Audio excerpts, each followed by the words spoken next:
මෙතෙක් පහළ වූ සීලම තිලෝගුරු සම්මා සම්බුදු පියාණන් වහන්සේලාටත් අපතථාගත ගෞතම තිලෝගුරු සම්මා සම්බුදු පියාණන් වහන්සේටත් නමස්කාර වේවා. මේ ධර්ම දේශනේ තුන් ලෝකයාගේ නිවන් මඟ උදෙසාම ආරක්ෂාව උදෙසාම හේතු වාසනා වේවා. මේ මොහොතේ තුන් ලෝකේ යම් කෙනෙක් ධර්ම ශ්‍රවණය කරනවද, ඒ ධර්ම ශ්‍රවණය කරන සියලු දෙනා ජීවිතය පිළිබඳ අවබෝධයක් ලබන මොහොත, තමන්ගේ ජීවිතයේ තමා විසින් නොදකපු පැත්තක් තමා විසින් අසා දැනගන්න මොහොත, ඒ අසා දැනගත් දේ තමන් තුළින් දැක බලා ගන්නට, දැක දැනගන්නට උත්සාහ කරන මොහොත, දැක දැනගත් දෙයින් තමා සත්‍ය අවබෝධ කරගන්න මොහොත. එම නිසා මේ උතුම් වූ සද්ධර්මය බොහොම දුර්ලභ දෙයක්. බුදු පියාණන් වහන්සේ කෙනෙක් ලෝකෙ පහළ වෙලා සොයාගෙන දේශනා කරන දහමක්.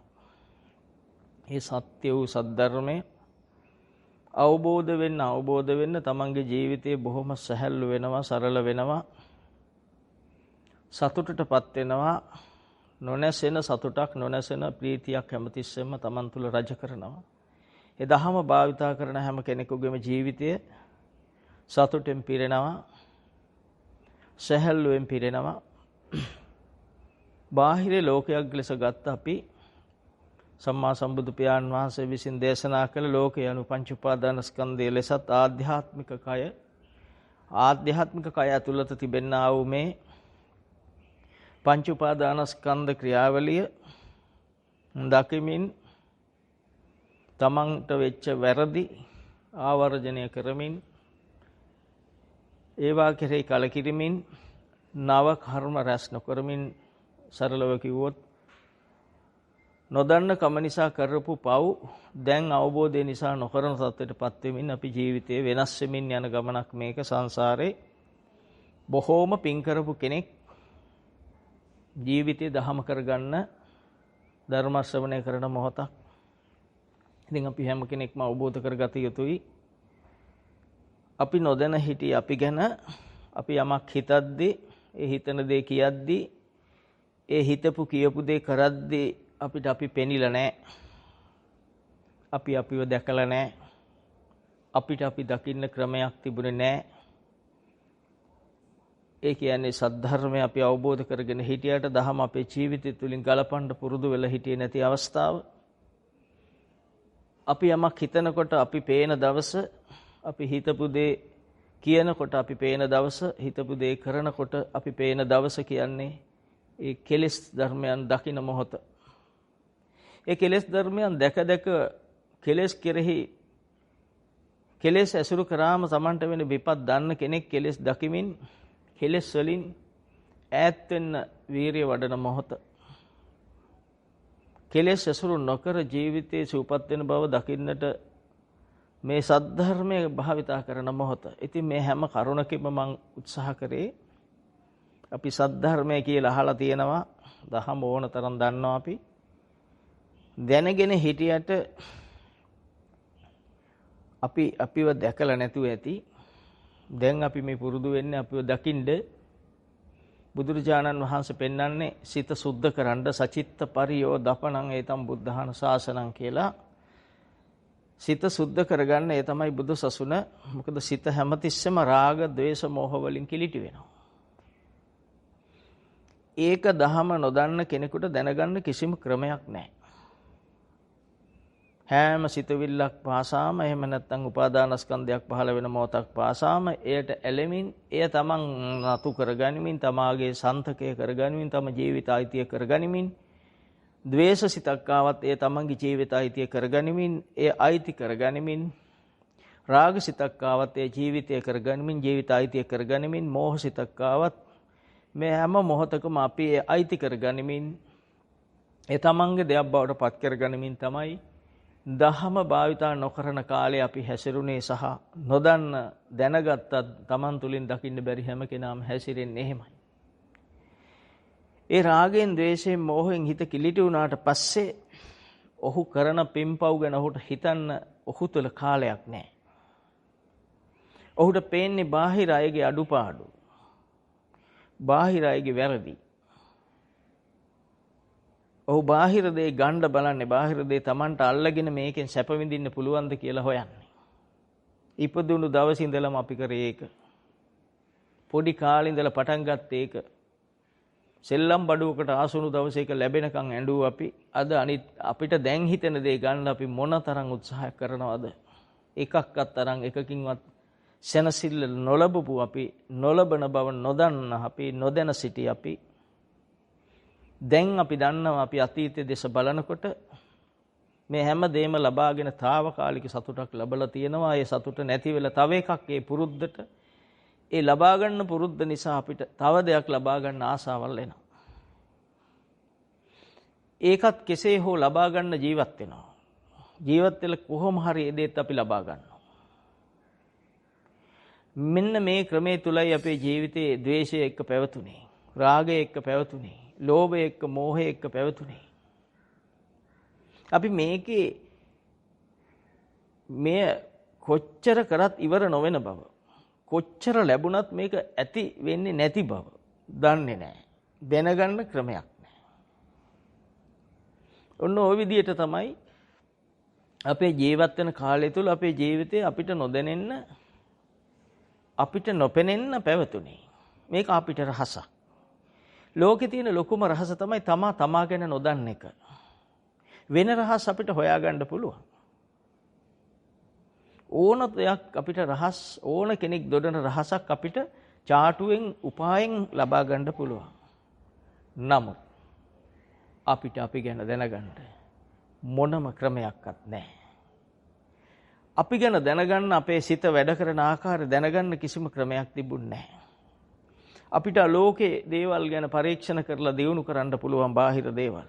නමුත් අපේ හිත සුද්ධ කරලා, හිතේ තියෙන කෙලෙස් නැති කරලා, හිත පිරිසිදු කරලා, ඒ පිරිසිදු භවයේ දියුණුව සකස් කරගන්න අපි දැනගෙන හිටියේ නැහැ. දහම අවබෝධ කරගන්නවා කියන්නේ චතුරාර්ය සත්‍ය අවබෝධ කරගන්න එක. චතුරාර්ය සත්‍ය අවබෝධ කරගන්නවා කියන්නේ මේ එක ඇස්පිල්ලමක පහළ වෙන පංච උපාදානස්කන්ධය නුවණින් මෙනෙහි කරලා කවද හෝ දකින්න දවස වෙනකන් ඒ පුරුද්ද විස්තර කරගන්න එක. මේක අමාරු දෙයක් තමයි. මොකද සසරෙම අපි පුරුදු කරලා තියෙන්නේ, සසරට ආපු දවසක ඉඳලම මේ ලෝක දේවල් ඇසුරු කරන්න, බාහිර දේවල් වලට අපි ලෝකය කිව්වේ අවිද්‍යාව තියෙනකන්, බුද්ධ වචනේ අහනකන් අපි ලෝකය කියලා කිව්වේ බාහිර දේවල් වලට. බුදුරජාණන් වහන්සේ විතරක් ලෝකය කියනවා බඹයක් පමණ කය තුල ඇතුළත හටගන්නා ඇති වෙන නැති වෙන සංකල්පයට ලුජ්ජති පලුජ්ජති තී ලෝකෝ. යමක් ඇති වෙලා නැති වෙනවද එයයි ලෝකය. යමක් අනිත්‍යද එතන තමයි ලෝකේ පවතින්නේ. අන්න ඒ ලෝකේ තමයි ඇති වෙලා නැති වෙන්නේ. ඒ බුදුරජාණන් වහන්සේ කෙනෙක් විග්‍රහ කරන්නේ මේ ලෝකේ ඔක්කොම කරන විග්‍රහය නෙවෙයි, ඒකට අනිත් පැත්ත. අපි දියුණු කරන්න ගියපු හැම දෙයකින්ම අපි සසරට වැටුණා.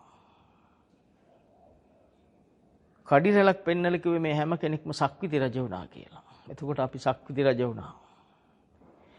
සක්විති රජෙක් සීලවන්තව පාලනය කරන නිසා ඔහු මේ ගොස් දිව්‍ය ලෝකේ වරක් උපදිනවා. ඒ ආනිසංස ඉවර වෙනකොට, දිව්‍ය ආවිස ඉවර වෙනකොට නැවත මැරිලා සතර අපාගත වෙලා නැවත භවයට වැටෙනවා. ඒ සක්විති රජ වුණත් මේ භවය ඉවර වෙලා නැහැ. එම නිසා මේ බුදුරජාණන් වහන්සේ දේශනා කරනවා පටක්ඛ්‍යායක රාජ්‍යේන සග්ගස්ස සමනේනවා සබ්බ ලෝකාධිපච්චේන සෝතාපට්ටි පලං වරං. ඔය සක්විති රජකමට වැඩිය, දෙදෙව්ලොවට අධිපති සක්දේව পদවි වලට වැඩිය, ඔය විශාල পদවි රජකම් කරනවට වැඩිය සෝවාන් මාර්ගයේ ඵලය උත්තරීතරයි කියලා. සෝතාපට්ටි මේ ප්‍රතිපදාවම උතුම් කියලා. සෝවාන් මාර්ගස්ත උත්තරීතර ඥානෙම උත්තරීතරයි කියනවා. එතකොට භාග්‍යවතුන් වහන්සේ එහෙම දේශනා කරද්දී අපි මෙච්චර කල් කොහෙටද ගියේ, අපි යන්නේ කොහටද කියලා දැන් ඔබ නුවණැත්තන්ට පමණක් මේ සසර පුරුද්ද තියෙන පින්වත් අයට විතරක් තේරෙයි. අනිත් අයට මේක සමහරට රිදෙයි මේ වහනකොට. මේම ලෝකෙට දියුණුව වළක්වන දහමක් කියලා හිතේ. එම නිසා මේ දහම කොහොමද තියෙන්නේ ටික දෙනෙක් අතේ. දහම කියන අය හිටියත් කියන අයටත් මේ පුළුවන්ද කියලා රහසක්. මේ අති දුර්ලභ අති පාරිශුද්ධ බුද්ධ වචනය අවබෝධ කරගත්ත දවසේ ඉඳලා එයාට තේරෙන්නේ එයාගේ ජීවිතේට දුකම එකතු වෙන බව.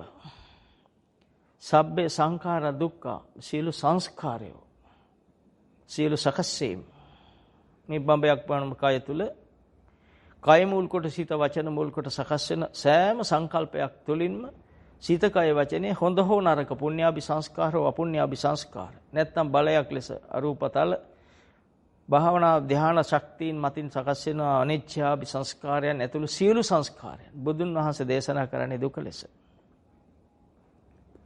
එතකොට අපිට හිතන්නවත් බැරි දෙයක්.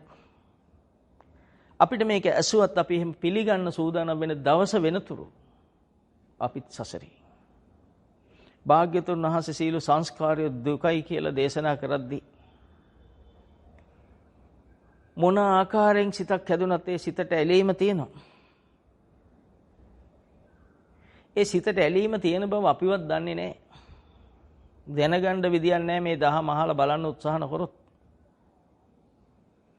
චක්කුම් පටිච්ච රූපේච උප්පජ්ජති චක්කු විඥානං තින්නම් සංගති පස්සෝ.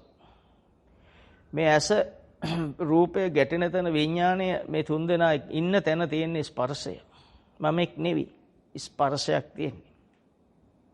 චක්කුං ලෝකේ රූපං ලෝකේ චක්කු විඥාන ලෝකේ චක්කු සම්පස්සෝ ලෝකේ චක්කු සම්පස්සජා වේදනා ලෝකේ.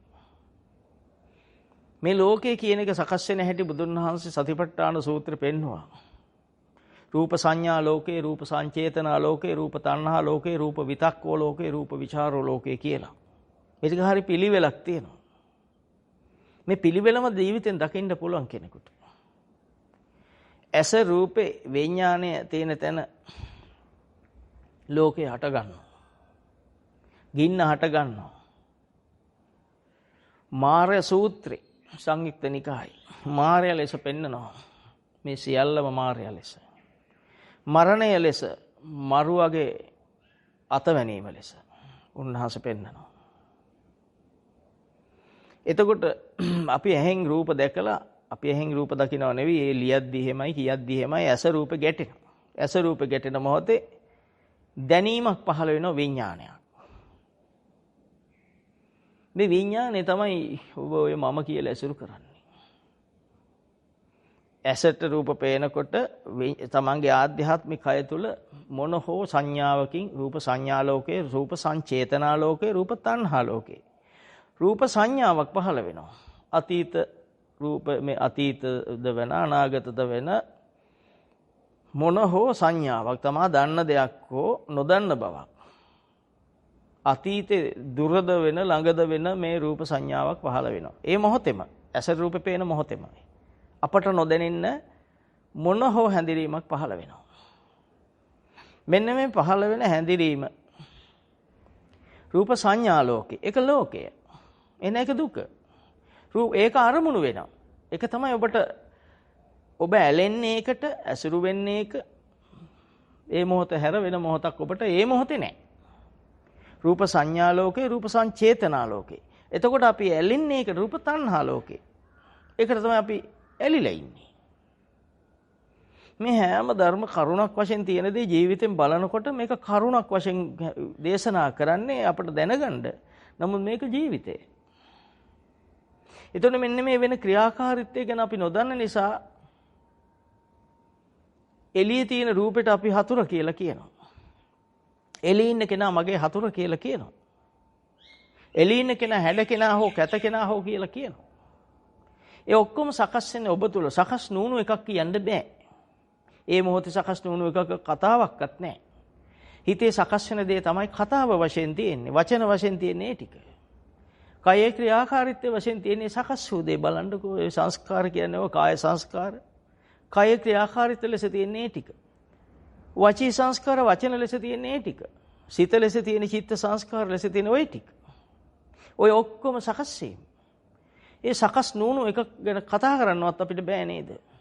පේනකොට හතුර කියලා නම් හිතෙන්නේ පේන කෙනා. අපි පේන කෙනා කියලා ගනිමු හඳුනා ගැනීමට. පේන දේ තමයි පේන කෙනා කියලා ගනිමු. පේන කෙනා හතුර කියලා නම් අපිට පේන්නේ ඒ වෙන මුකුත් එවිල හැඟීමක්, ඒ කියන්නේ හැඳිනීමක් නැහැනේ. තියෙන දේ තුල ඉන්න උනානේ අපි කාටත්. අපි මොනතරම් අසරණද බලන්න. මේක ඇතුලේ හැංගිලා තියෙන ධර්ම කරුණු බලන්න. ධර්මතාවල් බලන්න. මේක ඇතුලේ තියෙනව නේද? ද්වේෂය. හතුර කියන වෙලාවේ ද්වේෂය, හැඩයි කියනකොට රාගය. ඒතකොට හතුර කියන එකට ද්වේෂය තියෙනකොට අපි ද්වේෂයට එකඟයි නේද? හතුර කියලා හිතන්න එකඟයි කියන්නේ තණ්හාව තියෙනව නේද? රූප තණ්හාව. ඒ රූපෙට තණ්හාව තියෙනව නේද? තණ්හක්කයෝ නිරෝධෝ නිබ්බාණං. මේ තණ්හාව ෂය වූ දවසට තණ්හාව පාවිච්චි නොවන දවසට රූපේ අතහැරෙනවා. ඒ සකස් වූ සියලුම සංකතයන් අත්හැරෙනවා. ඒ මොහොතේම. ඒ තමයි අවිද්‍යා නිරෝධය කියන්නේ. ඒ නොපෙනෙන එකයි අවිද්‍යාව කියන්නේ. නොදන්න එකයි අවිද්‍යාව කියන්නේ. එතකොට දකින්නකොටම අත්හැරෙනවා. ඒක තමයි අවිද්‍යා නිරෝධය. අවිද්‍යාව නිරෝධ වෙනවා කියන්නේ Taman තුල පහළ වූ රාග, ද්වේෂ, මෝහ සහිත සිත අත්හැරෙනවා. නුවණට අහු වෙනකොට එහි තියෙන රාගය, ද්වේෂයේ ගතියේ බලය අඩු වෙන්න ගන්නවා. භාවිතා කරනකොට දැනෙන දෙයක් කියලා ඔප්පු කරන්න පුළුවන් මේ සීමාවට පමණයි. භාවිතා කරනකොට මේ ජීවමානව දකින්න දෙයක්. එතකොට මේ රාගය, ද්වේෂය, මෝහය මේ සංඥාවත් එක්ක, සංචේතනාවත් එක්ක, ඒකත් එක්ක ඇලීමත් එක්ක, තණ්හාවත් එක්ක අපිට නොදැනි අපි තුල ජීවත් වෙච්ච මේ පාප ධර්මයන්, ක්ලේශ ධර්මයන්, සංසාර පුරුදු ටික මොනතරම් කාලයක් අපි තුල වැජඹුණාද? අපි සසරට වැටුණු දවසේ ඉඳලම අද වෙනකන් වෙන්නේ ඔච්චරයි. දැන් වෙන්නේත් ඔච්චරයි. අපි යන්නේ ඒ ටික කරන්න, මේ කයට කන් දෙන්න, මේ කය නිරෝගීව තියන්න, මේ කය සැපෙන් තියන්න අපි නොගන්න උත්සාහයක් නැහැ. නොගනිපු උත්සාහයක් නැහැ. සසරේ මේ සක්විති රජ වුණා කියු තැන හිතනද අපි ඒ ජීවත් වෙලා, ඒත් හැබැයි මැරිලා භවයේ ඉවර වෙලා නැහැ. දෙවියෙක් වෙලා උපන්නත් ඊට පස්සේ දිව්‍ය ආවිස ඉවරුණාම සසරට වැටිලා. හිතලා බලන්න ඔය බුද්ධ චරිතවල තියෙනා වූ බුද්ධ වංශේ ලියපු කතාවල රහතන් වහන්සේලාගේ චරිත කතාවලින් උන්වහන්සේලා විඳපු විපාක. මුගලන් මහ රහතන් වහන්සේගේ චරිතයේ දේශ බැලුවම පේනවා උන්වහන්සේ අම්මා තාත්තා හොරු ගහන විදියට ගෝණියකින් වහලා අම්මා තාත්තා කිව්ව පුතේ දුවන්න. අම්මා තාත්තා පෙනෙයි අම්මා තාත්තට දුවන්න බැරි නිසා මං අම්මා තාත්තා වහන්නම් කියලා ගෝණියකින් වහලා ගිහිල්ලා පොල්ලක් කරන් ඇවිල්ලා ඇටකටු කුඩු වෙනකන් ගැහුවේ හොරු ගහන විදියට. කටහඬ වෙනස් කරගෙන ගැහුවා. මේ පාරමිතා පුරාගෙන ඒකා සංකේය කල්පලක්ෂයක් ආපු කිනාට බුදු පියාණන් වහන්සේ කෙනෙකුගේ ඇසුර නැති කළ, සද්ධර්මය නැති කළ විපාක විඳින්න වෙච්ච හැටි, මහා පාපයන් රැස් කර ගන්න උණු හැටි. එම නිසා මේ බුදුන් වහන්සේ කෙනෙකුගේ වටිනකම තේරෙන්න මේ කතා දැනගන්න ඕන අඩු ගන්න එකක් දෙකක් හෝ. මුගලන් මහරහතන් වහන්සේ පාරමිතා පුරන යුගයේ එදා ඒ අම්මා තාත්තා මරලා නිරේ යනකොට බුදුන් වහන්සේ කෙනෙකුගේ වටිනකම අපිට එන්න ඕන නේද? මොන හෝ අරමුණක් මුල් කරගෙන මේ පාපයන් කරන්නේ අපිත් එහෙමයි නේද?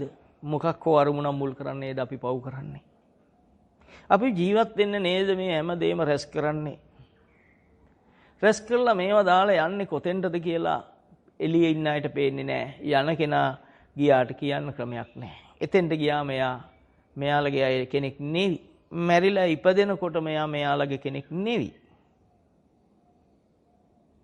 කරන්න දෙයක් තිබුණද කොසල් රජුරුන්ගේ බිසව මැරිලා නිරේ දවස් 7ක් උපන්නා. ඒ දවස් 7 තුල මොනවත් කරන්න පුළුවන් කමක් තිබ්බද? කරන්න දෙයක් නෑ නේද? එතකොට සොරෙය්‍ය සිටුවරයාට මහා කච්චායන මහරහතන් වහන්සේගේ පිට දැකලා හිතුණු අදහසට අනුව කාන්තාවක් වුණා මොනවක් කරන්න තිබුණද සමාව ගන්නව හැර නේද? ඒ වෙනකොට මොනතරම් විපර්යාස ටිකක් වෙලාද මේ වනුව නැත්තෝ අසා දැනගන්නේ. බුද්ධ ශ්‍රද්ධාව තියෙන ඇත්තන්ට මේ තරම් සත්‍යක් වෙන්න විදියක් නෑ තවත්. ඔබට ද්වේෂයාම ඔබේ ඇඟේ ඔබ නෑ. ඔබ ද්වේෂයෙන් පෙර හිටපු කෙනා මැරිලා. දැන් වෙන කෙනෙක් ඉපදිලා. වෙන ද්වේෂයකින් ඉපදිච්ච මහා ජරා චරිත ලක්ෂණයක්, යක්ෂ ගතියක් ඇවිල්ලා. ඔහුට කරන්න බැරි වැඩක් නැහැ. ඒ යක්ෂ ගතිය ආවම ඊළඟ සිතුවිල්ල වෙන්න පුළුවන් අතට ආයුධයක් ගන්න එක. ඊළඟ සිතුවිල්ල වෙන්න පුළුවන් ගත්ත ආයුධෙන් ගහන එක. මේ සිතුවිලි පරපුරක්. චිත්ත පරම්පරාවක් තමන්ගේ කය යටත් කරගෙන සිත යටත් කරගෙන වචන පහල කර දිදී පව් කරන්න පාර හදා දිදී මේ ජීවමාන මේ දහම තුලින් දකින්ද මේ ටික සිද්ධ වෙන ඇති. මේ මහා අකුසල විපාක සිත් ඇවිල්ලා අපිට මේ පව අයිති කරලා සිතුවිල්ල නිරුද්ධ වෙලා යනවා. මේ සියල්ල අනිත්‍යයි කියනකොට බලන්න ඒ සිතුවිල්ල කර අපි ක්‍රියාත්මක කරත් නැතත් අනිත්‍යයි. ඒ මොහොතේම අනිත්‍යයි. මොහොතක අනිත්‍ය දැනගන්න එක පාරට බැරි නිසා අඩු ගානේ ටිකකින් හරි මේ සිත නැති වෙනවා කියලා දකින්න. මේ ආවට පස්සේ අපි සම්මතේ දන්නව තරහක් ආවම සම්මතේ තරහ ආවම තරහ නිවන්න විවිධ දේවල් අපි උපායවල් ගන්නට ඇති ඉස්සර. නමුත් මාර්ගේ නෙවි ඒවා. ගම මාරු කරලා ගියාට ඒක හරියන්නේ නැති බව බුදුන් වහන්සේම දේශනා කරා. තැම් මාරු කරාට සිත මාරු වෙන්නේ නැහැ. ආත්මේ මාරු කරාට ඒ ගතිය මේ භවයේ හම්බෙන ආත්මයක් පාසා එළවනවා. ඒක තමයි සේරිවාණිජ කච්චපට කතාවෙන් ඔබ මන ආදර්ශ දකින්න. එතකොට කවදාවත් ඉවර නොවන ගමනක් සිද්ධ වෙන බව දකින්නේ සියලු ලෝකයන් විනිවිද දකින්නා වූ මහා කරුණික බුදුන් වහන්සේ කෙනෙක් විතරයි. එය දැකලයි මහානුකම්පාවෙන් මේ දේශනා කරන්නේ මේකෙන් මිදෙන්න කියලා. මේ අවබෝධ කරගන්න කියලා මේ ඥානයක් කරගන්න මේ සත්‍ය කරගන්න මේ සත්‍ය ඥානයක් කරගන්න තමන් තුළට. මේ ක්‍රියාත්මක කරන මේ කෘත්‍යයක් කරගන්න ජීවිතේ ක්‍රියාත්මක කරන සත්‍යයක් කරගන්න මේකෙන් පරිපූර්ණ වෙන කෘතහස්ත වෙන්න කෘත වෙන්න නැතිනම් අපි සසරේ අපි පෙර සසරේ අපේ අම්මා තාත්තා කවුරු වෙන්නට ඇද්ද මේ කියන හැම කරුණක්ම දහමට ඔබ නැඹුරු කරන්න බලය දෙනවා විතරයි. මෙහා මේකම හිතන්න. ඔබට පෙර ආත්මෙත් අම්මා තාත්තා ඉන්නට ඇති. ඔබ මිනිස්සෙක් වෙලා හිටියා නම් ඔබට අම්මා තාත්තා හිටියා. ඔබ ඉද්දී අම්මා තාත්තා මැරෙන්නේ නැති ඔබ ඒ අම්මා තාත්තට ගොඩක් ගරු කරා නම් මව් දෙමව්පියන්ට සම්මතේ බුදුන් වහන්සේ කෙනෙක් නැතත් අපි සම්මතේ උපස්ථාන කරනවා. ඒ සම්මත සමාජයේ චාරිත්‍රානුකූල උපස්ථාන කරා නම් මව් දෙමව්පියන්ගේ භූම දාණය බොහොම අඬා කරන්නට ඇති.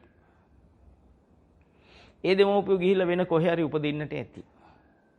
ඔබත් කාලානුරූපව වයසට ගිහිල්ලා ඔබත් මැරුණා.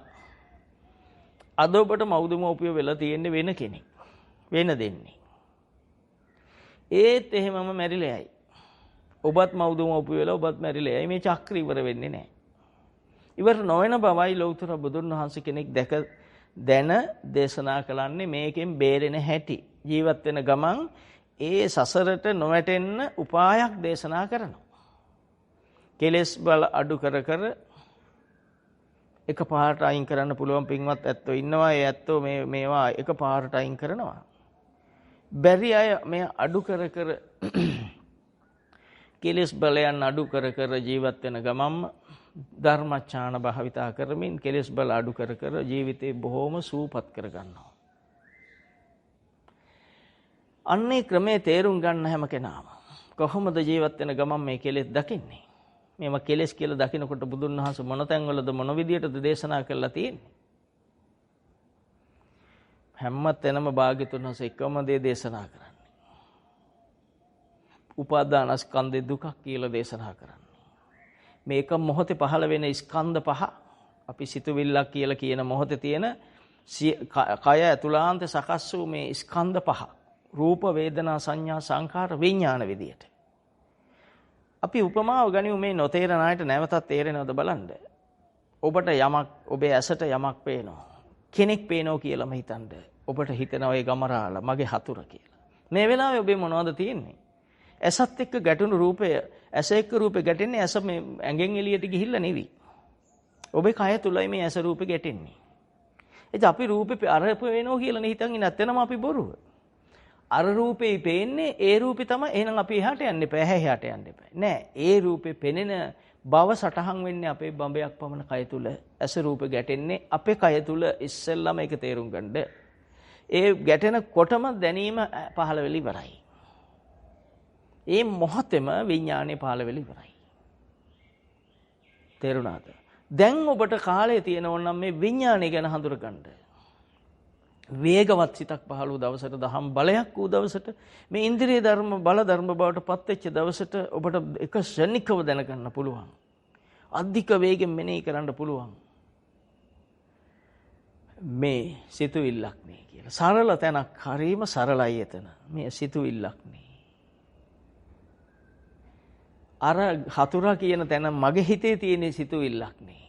මගේ බඹයක් පමණ මේ කය තුල පහළුනේ සිතුවිල්ලක් නේ. ඒකේ නා හතුරා කියලා මගේ හිත තුල හැඳිනීමක් නේ පහළුනේ. ඒ වෙලාවට අවධානය යන්නේ නැහැ බාහිරයට. අවධානය එන්නේ හිතට. අන සතිය පටන් ගන්නවා. එතකොට ඔබ අර උපන් ද්වේෂය ඇසුරු වෙන්නේ නැහැ. අරය හතුරා කියලා උපන් ද්වේෂය ඇසුරු වෙන්නේ අවිද්‍යාව තිබුණොත්, මේක නොදන්නකම තිබුණොත්, මේ ඇතුළාන්තය ගැන නොදන්නකම තිබුණොත්, අන්න එළී ඉන්න කෙනා හතුරු කියලා පෙන්වනොත් ද්වේෂය භාවිතා වෙනවා. මේ සංඥාවක් නේද, මේ සංකල්පයක් නේද, සංකප්ප රාගෝ පුරිසස්ස කාමෝ, මේ සංකල්පයක්මයි පහළ වුනේ. මේක මගේ හිත තුල පහළ වූ සංකල්පයක්මයි කියලා ඔබට පුළුවන් භාෂාවෙන් ඔබ මේ විග්‍රහ කරගන්න. එතකොට ඔබට ඔබව පිනී. බාහිරේ පේන්නේ ඇසට. ඔබට ඕන නම් ඒකත් දකින්න පුළුවන්. තාමත් ඒ රූපය ඇස එක්ක ගැටෙනවා. මේ ස්පර්ශය දිගටම වෙනවා. ඒ ගැටෙද්දි මගේ හිත තුල විවිධ සංකල්පෙන් සංකල්පයට ඔහු කරපු දේවල් එකින් එකට මතක් වෙනවා. මතක් වෙනවා කියන්නේ මනසේ මේ හැඳිරීම පහළ වෙන එකට. පහළ වෙන එක වාරයක් පාසා අපි බලන් ඉන්නේ ඔහු දිහා නම් අපට සිත පේන්නේ නැහැ. බාහිර රූප දිහා බලන තාක් සිත පේන්නේ නැහැ. සිත ගැන බලනකොට, සිතට අවධානය එනකොට බාහිරේ පේන එක අඩු වෙන්න ගන්නවා. බාහිරේ බලන්න අවධානය යන එක අඩු වෙන්න ගන්නවා. ඒ විතරක් නෙවෙයි, කෙලෙස් බලය අඩු වෙන්න ගන්නවා. කෙලෙස් බලය ක්‍රියාත්මක වෙන්නේ බාහිරේ විතරක් බලන් ඉන්නකොට. මෙන්න මෙතන මාරු වීම තමයි, මෙන්න මෙතනයි තැන. මේ වෙලාවේ අපේ ස්කන්ධ පහක් වැඩ කරනවා. රූප, වේදනා, සංඥා. සංඥාව කියන්නේ හිතේ පහළ වූ සංකල්පය. සංඛාර, සිත, කය, වචන ක්‍රියාත්මක වීම. විඥානය කියන්නේ දැනීම. මෙතන ස්කන්ධ පහක් වැඩ කරනවා. මේ ස්කන්ධ පහ වැඩ කරන්නේ සතර මහා ධාතු කයක් තුල. ඔබට මම කියලා ගත්තම තියෙන සතර මහා ධාතු කයක්. සතර මහා ධාතු වලින් ඇදිච්ච කාය රූපයක්, කයක්, ශරීරයක්. එතකොට ඔබට තියෙන ආයතන හයක්. ඇස, කන, නාසය, දිව, ශරීරය, මනස කියලා මේව ආයතන. ඒවට මම කියන්නේ නැහැ. ඇසට මම කියන්නේ නැහැ. වෙන්කොට වෙන් කරලා ගත්තම කනට මම කියන්නේ කනට කියන්නේ කන කියලා. කවුරු හරි විභාගයට ලිව්ව කනට මම කියලා. ඔහු පේල්. ඇසට මම කියලා ලිව්වොත් ඔහු පේල්. හැබැයි ඔබ දැනට පේල් තමයි. දැනට ඔබ ඇසට මම කියලා හිතන් ඉන්නේ. අවිද්‍යාව නිසා ඔබ මේ ඇසුරු කරන රටාව තුල පවතින්නේ ඔබට නොදැනෙන්න ඇසට මම කියලා, කනට මම කියලා, නාසයට මම කියලා, කටට මම කියලා, කයට මම කියලා, මනසට මම කියලා පවත්නවා. ඒ නොදන්නකම නිසා, ඒක නිසා ඔබ හැමදාම සසරේ පේල්ලුනේ. ලෞතර සම්මා සම්බුදු පියාණන් වහන්සේ කෙනෙක් තුන් ලෝකයේ දැකලා, භවයේ දුක් විඳින්න හේතු ටික දැකලා, දුකෙන් නිදහස් වෙන්න ඕන මාර්ගය අපට ලබා දුන්නා. ලබා දෙනවා. අපි මොනතරම් සතුටු විය යුතුද? මේ මොනතරම් කලාතුරකින් අහන්න වෙන දහමක්ද? මොනතරම් අමාරුවෙන් අවබෝධ කරගන්න ඔබ පෙරම් පුරන්නට ඇතිද? එදා මුගලන් හාමුදුරුවෝ ඒ පෙරම් පුරද්දී, ඒ පෙරම් පුරන ආත්මේ අම්මා තාත්තා මරද්දිත් හිතට ආවේ යම් කෙනෙකුගේ කියමනක් අහලා හෝ සංකල්පයක්, සිතුවිල්ලට එලීමක්. අනුන්ගේ බලහත්කාරකමින් කියවපු දෙයක් හෝ අයිතිකාරය වෙන්නේ තමන්. මේ තමන් අයිති කරගත්ත කෙලෙස් ධර්මයන් කවදා අයින් වෙයිද? අයින් වෙයි කියලාද හිතන්නේ? දේවදත්තට එදා සේරිවාණිජ කච්චපුට කතාවේ ඔබ දන්න දේ අනුව බැලුවම අයින් වෙලා නැහැ. සසර පුරුද්ද අයින් වෙලා නැහැ. ඒ පුරුද්ද යොදාගෙන නැවත කරන්නෙත් පව්මයි. එහෙමනම් අපිට කරන්න වෙන්නේ පවුම තමයි. මම කියලා ගත්තොත් අපිට තියෙන්නේ ස්කන්ධ වශයෙන් 5යි, ආයතන 6යි, සතර මහා ධාතු වලින් හැදුණු කයයි. මෙන්න මේ ටික තමයි මම කියලා ඔබ මේ පවත්තන්නේ. මේ කරන පව් ගෙවන්න වෙන්නේ ඔබටමයි. ලාභ අලාභ නින්දා ප්‍රශංසා කියලා ඔබ අෂ්ටලෝක ධර්මතාවක් හෙවත් ඔබ විසින් කරන ලද පව්පින් හොඳ නරක වැඩ විපාක විඳින ස්වභාවයන් ඔබ අහලා තියෙනවා. ඔබ මේ දහමේ දැනගෙන තියෙනවා, දන්නවා. ලාභයක් එන්නේ ඔබ දීපු දෙයකින්මයි. යම් දානයක ආනිසංශයක්මයි, හොඳ වැඩක ආනිසංශයක්මයි ලාභ කියලා එන්නේ. අලාභ කියලා එන්නේ තියෙන දෙයක් නැතිවීමක් නේ. එහෙම ගනිමුකෝ. තේරුම් ගන්න පහසු වෙන්න. අලාභයක් කියන්නේ අපි අනුන්ට ඇදපු උගුලක විපාකයක්. අපි ඕනතරම් අනුන්ට පෙස්සම් ගහලා ඇති. අපි ඕනතරම් අනුන්ගේ දෙයට ඉරිසියා කරලා ඇති. අනුන් අමාරුවෙන් දෙයක් කරනකොට අපි ඕනතරම් අකුල් හෙලලා ඇති. අනුන් සිල් ගන්න යනකොට අපි අපහාස කරලා ඇති. අනුන් අමාරුවෙන් රස්සාවකට යනකොට අපි ඕනතරම් බැනලා අපහාස කරලා ඇති. අනුන් පාඩු වෙනකොට අපි අවලාද නගලා ඇති. මේව තමයි ඔය අපිට එන නින්දා කියන දේවල්. අලාභ කියන කොටස්. අපි අමාරුවෙන් පින් කරලා ඇති. පින් කරන්න කැමැත්ත ඕනනේ. යමක් දෙන්න කැමැත්ත එපායි. තුන් සිත පහදවා දෙන්න එපායි. සිත කය වචනේ තුන්දරම එකඟ කරන්න නොදුන්නොත් පිටින් දෙනව හිතින් එකඟ නැහැ. ඕන තරම් එහෙම තමයි කවුරුත් කරන්නේ. මේක දහමට අනුව එකඟ වෙනකම් කරපු පව් පින පවත් එක්ක ගැට ගැහිලා ඉන්නේ. මේ ඔක්කොම එකට පිහිටන්නේ. പ്രേත වස්තු කිව්වම දන් දීපු අයගේ කටවල් වල පණුව හිටියේ ඒකයි. දේව ශරීරයක් හැදුනට සම්පූර්ණ වෙලා නැහැ පණුව ගහලා කට. මොකක්ද කියලා හිතෙන්නේ නැද්ද? මේ භවයේ අපි විසින් අපිව හදා ගන්නවා. අපි මේ කමතේ හිටව ගන්නවා ඊළඟට ලැබෙන අස්වැන්න. අපි ඉලක්ක කරන ඊළඟ භවයේ හොඳ වේවා කියලා. මේ භවයෙන් අප්පමාදේන සම්පාදේත මේකෙන් ඉක්මනින් අයින් වෙන්න කිව් බුද්ධ වචනේ පැත්තකට දාලා. නැ පින් කරන්න ඕන. පින් කරන ගමන් නිවන මුල් කොට හැම පිනක්ම කරන්න. හැම හොඳ වැඩක්ම කරන්න. නිවන මුල් කොට සසර කතරෙන් එතර වීම මුල් කරන්න. දැන් මේ යුගයේ ඉපදිච්ච අය මොනතරම් විපාක විඳිනවද? පොඩි ළමයි මැරෙනවා ලෙඩ වෙලා. ඒ ළමයි ඉතින් පින් කරපු අයනේ මනුසාත්මයට එන්නේ. නමුත් පාපයේ බලවත් වෙච්ච යුගයක් මේක. මේ යුගයේ කාටත් මරණය මොන හරි ක්‍රමයකට එද්දි පිනේ ආනිසංස ගන්න ඉතුරු වෙනවද? පිනට දේපල තිබුණත් කන්න බොන්න පුළුවන්ද? මූණු වහගෙන ආවරණ දෙක තුනක් දාගෙන දැන් ඇවිදින්න නිදහසක් නැහැ. මේ බලන්න මහා විපාකයක් තියෙන කාලයක්.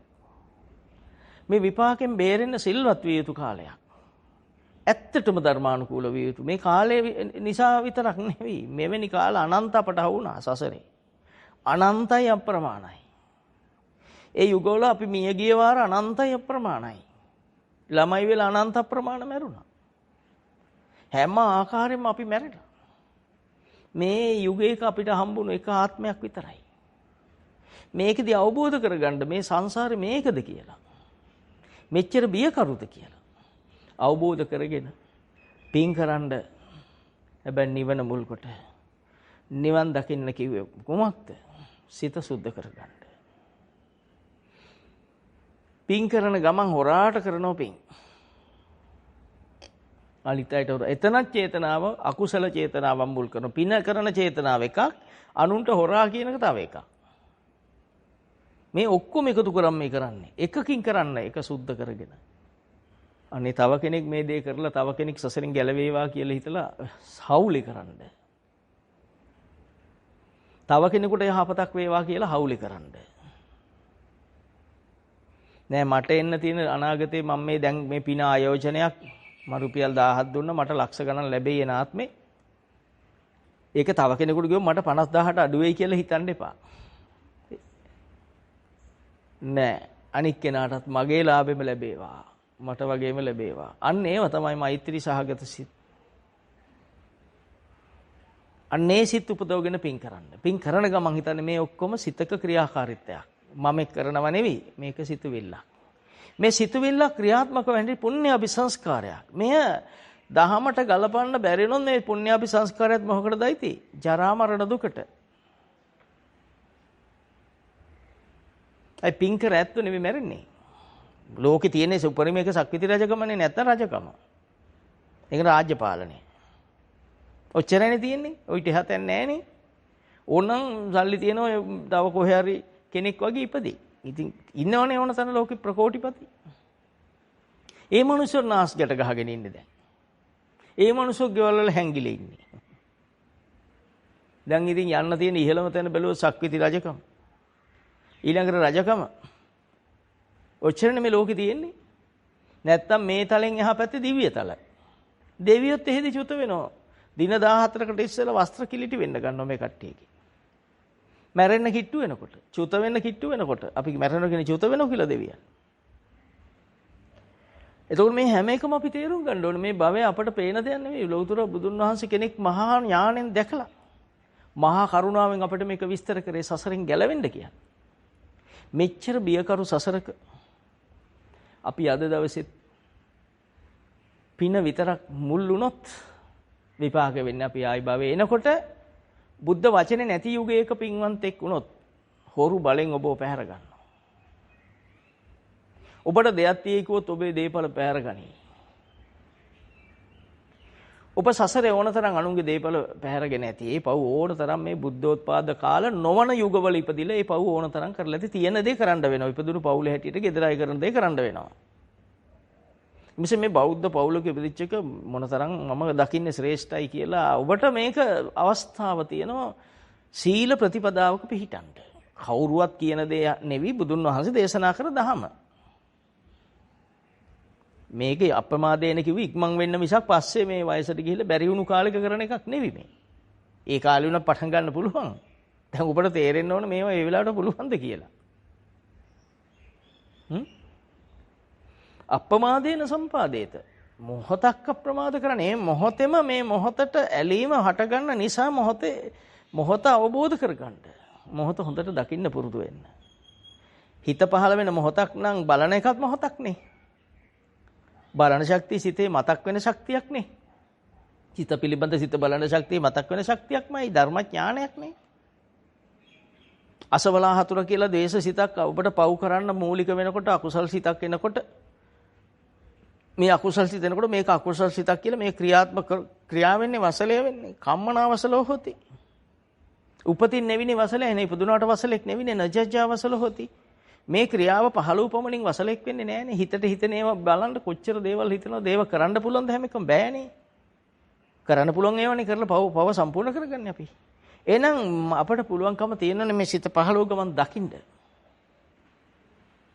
දැකලා මෙහි අනර්ථයක් නම් අනර්ථ කොට මෙනෙහි කරන්න. අවඩක් වෙන එක නම් අවඩක් කොට මෙනෙහි කරන්න.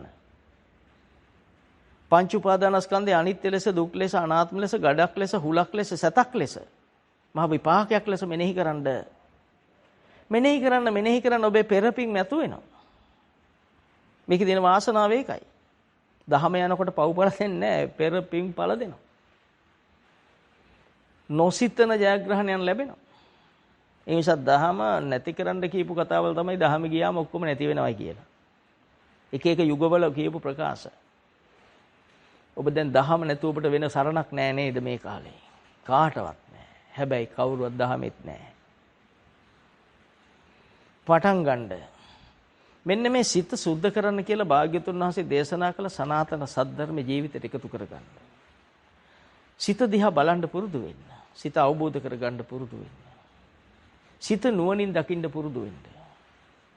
ඉඩ තියෙන වෙලාවල් වලට සිත දැකලා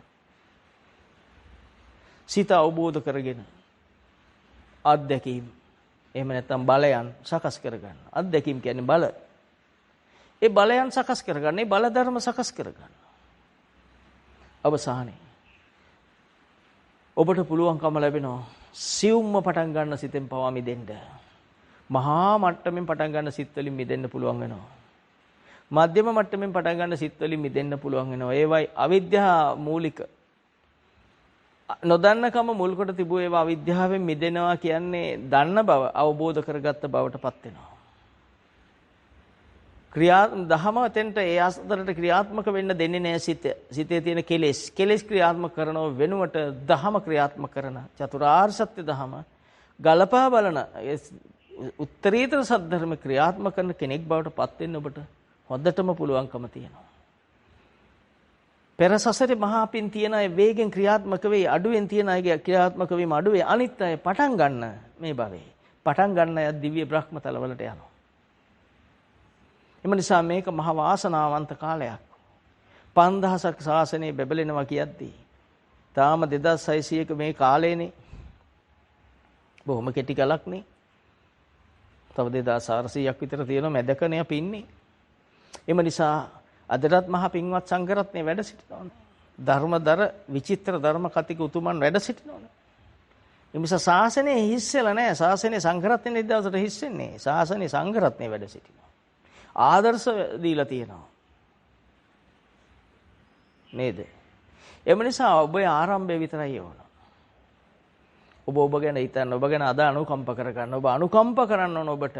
ඔබ ගැන අනුකම්ප නොකර නිසා එදා දේවදත්ත තමාට තමා අනුකම්ප කරගත්තේ නැති නිසා තමාගේ අනාගතයට මම මේ කරන වැඩේ මහ විපාකයක් ලෙස එන බව දැනගන්න දේවදත්තට පින තිබුණේ නැති නිසා දේවදත්ත අද ඉන්නේ නිරේ. කෝකාලික භික්ෂුව ඉන්නේ නිරේ සතර අපාවල. බලන්න. චින්චමානවිකාට මේක අවබෝධ වුණු නිසා, මාගන්ධියට අවබෝධ වුණු නිසා උන් ඉන්නේ සතර අපාවල. පොළව පලන් ගියපු අයගේ ලේඛනේ ඉන්නේ. සුප්‍රබුද්ධට මේක අහන්න පින නොතිබුණු නිසා යසෝදරාවන්ගේ පියාණන් ඉන්නේ සතර අපායේ අවීචි මහ නිරවල. එහෙනම් අපට මේ භවයේ බෑ කියන්නේ අපිත් ඔයින් කොහේ හරි යයි.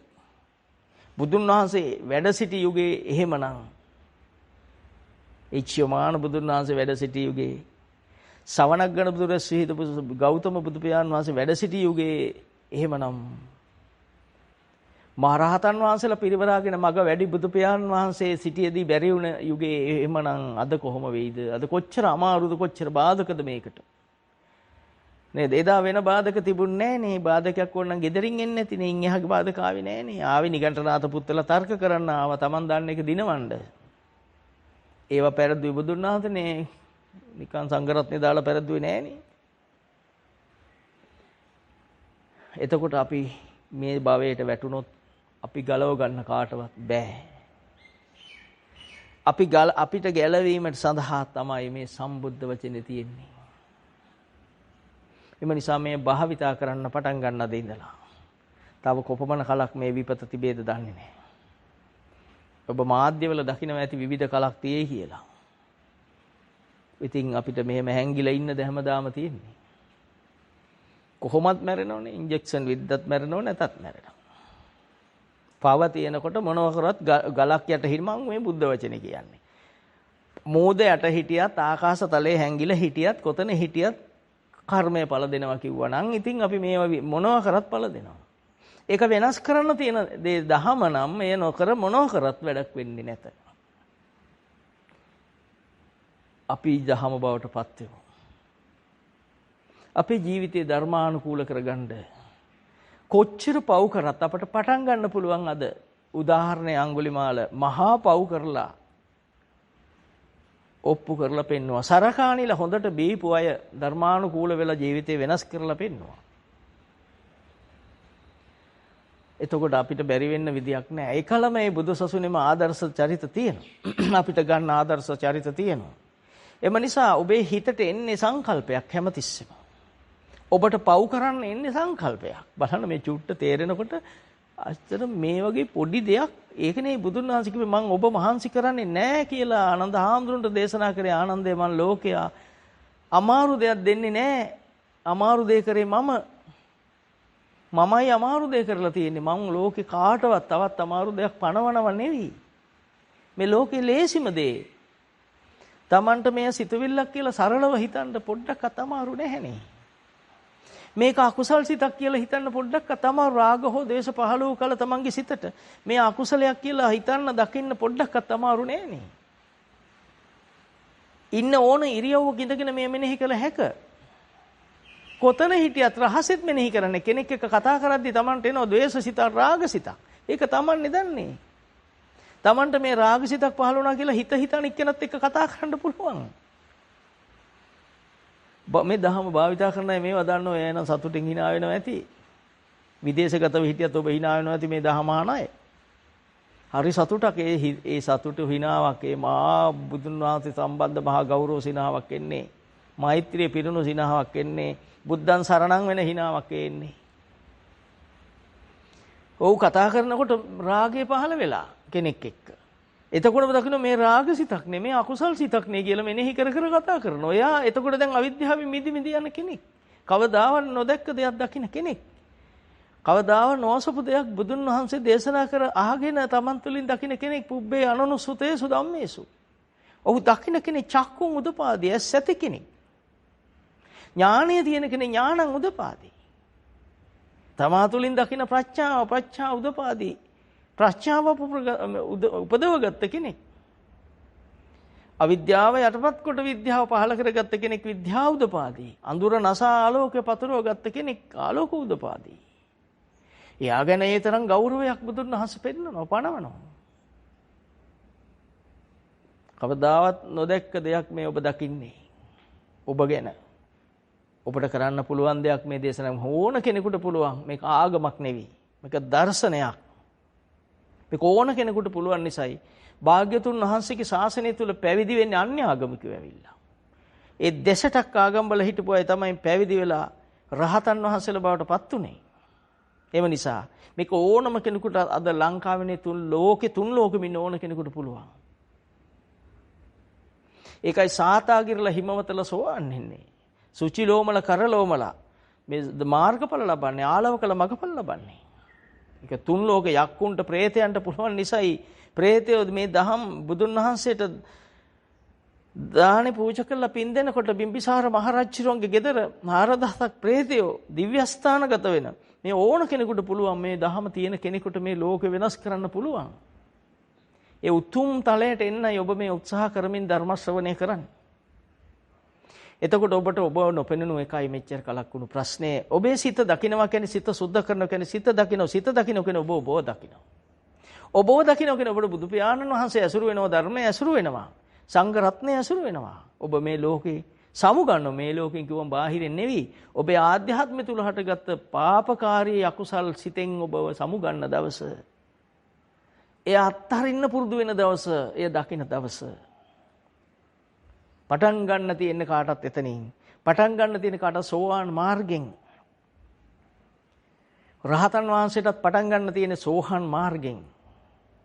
මේ දහම අහනවා කියන්නේ සෝවාන් මාර්ගයේ ඉන්න කෙනෙක්. අහන දේ ජීවිතෙන් දකින්න කියන්නේ ඒ ඵලයට එන්න නම් ක්‍රියාත්මක කරන්න ඕන ක්‍රියාත්මක කරන කෙනෙක්.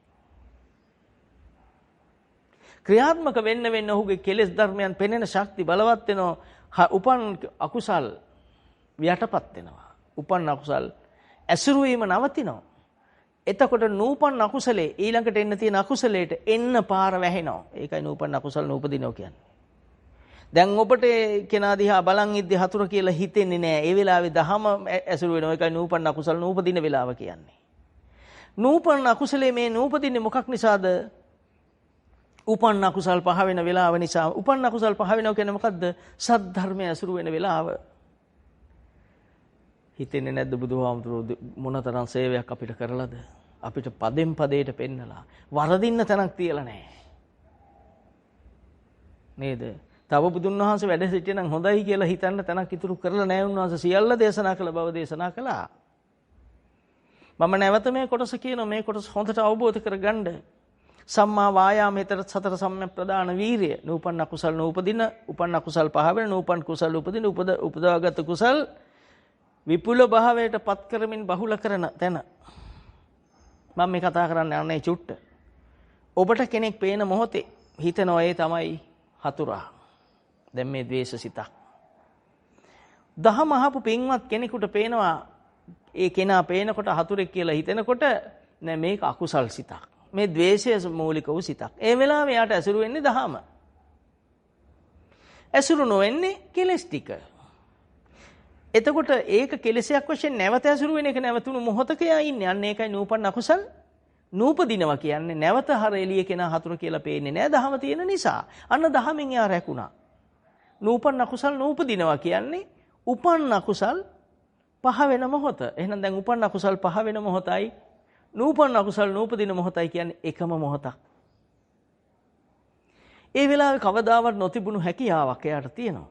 කුසල් සිතක් උපදව ගත්තා. ලෝභය තිබුණා නම් ලෝභයෙන් මිදුණා, ලෝභ වුණා. ද්වේෂය තිබුණා නම් ද්වේෂයෙන් මිදුණේ වෙලාවේ. දහම ඇසුරු වෙන වෙලාවේ ද්වේෂය නැහැ. දහම ඇසුරු වෙන වෙලාවේ ලෝභය නැහැ. දහම ඇසුරු වෙන වෙලාවේ රාගය නැහැ. එහෙනම් ඒ ඇසුරු වෙන දහම ඇසුරු වෙන වෙලාවේ ලෝභ, ද්වේෂ, මොහ, රාග කියන අකුසල් නැති නිසා ඔහු බොහොම උසස් කෙනෙක්. අන්න නූපන් කුසල් උපදව ගත්ත මොහොත කුසලයේ යනු රාගෙන්, ද්වේෂෙන්, මෝහෙන් මිදෙන මොහොත. ඊට පස්සේ උපදවාත කුසලේ තමයි ඔහුට ඇසුරු වෙන්නේ. අනේ මොනතරම් වාසනාවන්තයෙක්ද මම කියලා ඔහුට ඒ ධර්ම සංවේගයේ සතුට එනවා. උපන් කුසල් විපුල භාවයටපත් වෙන තැන. ධර්ම සතුට එන තැන. ඔබ මෙන්න මෙතන ඉන්න අන්නේ කෙනං අනුප්පන්නානම් පාපකානම් අකුසලානම් ධම්මානම් අනුපාදාය චන්දං ජනේති වායමති විරියං ආරභති චිත්තං. අන්න ඡන්ද චිත්ත විරිය විමර්ශා සතර ඉද්ධිපාද වැඩ කරන ලස්සන එතන. චන්දං ජනේති වායමති විරියං ආරභති චිත්තං පග්ගණ්ණහති පජහති. නූපන් අකුසල් නූපදව ගැනීම. අනුප්පන්නානම් පාපකානම් අකුසලානම් ධම්මානම් අනුපාදාය චන්දං ජනේති වායමති විරියං ආරභති චිත්තං පග්ගණ්ණහති පජහති. සතර සම්‍යක් ප්‍රධාන වීර්ය සම්මා වායාම කොටස. මම මේකමයි කිව්වේ පාලියෙන් පළවෙනි කොටස. නූපන් අකුසල නූපදවනවා කියන කොටස.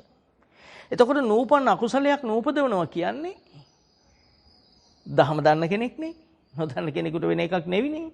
ධර්ම ශ්‍රවණය කරපු සෝවාන් මාර්ගයේ ඉන්න ධර්ම ශ්‍රවණය කරපු කල්යාණ මිත්‍ර සම්පත්තිය උපදවාගත්ත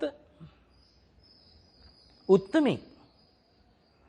ඔහුගේ සිතට කෙලෙසයක් එනකොටම ඔහු ඒක දකිනවා. ඒ දකිනවා කියන්නේ සදහම් මැස. අනේ අකුසල් සිතක් පහළ වුණා. අසවලා හතුරා කියන්නේ ද්වේෂ සිතක් කියලා දකිනවා කියන්නේ සදහම් මැස.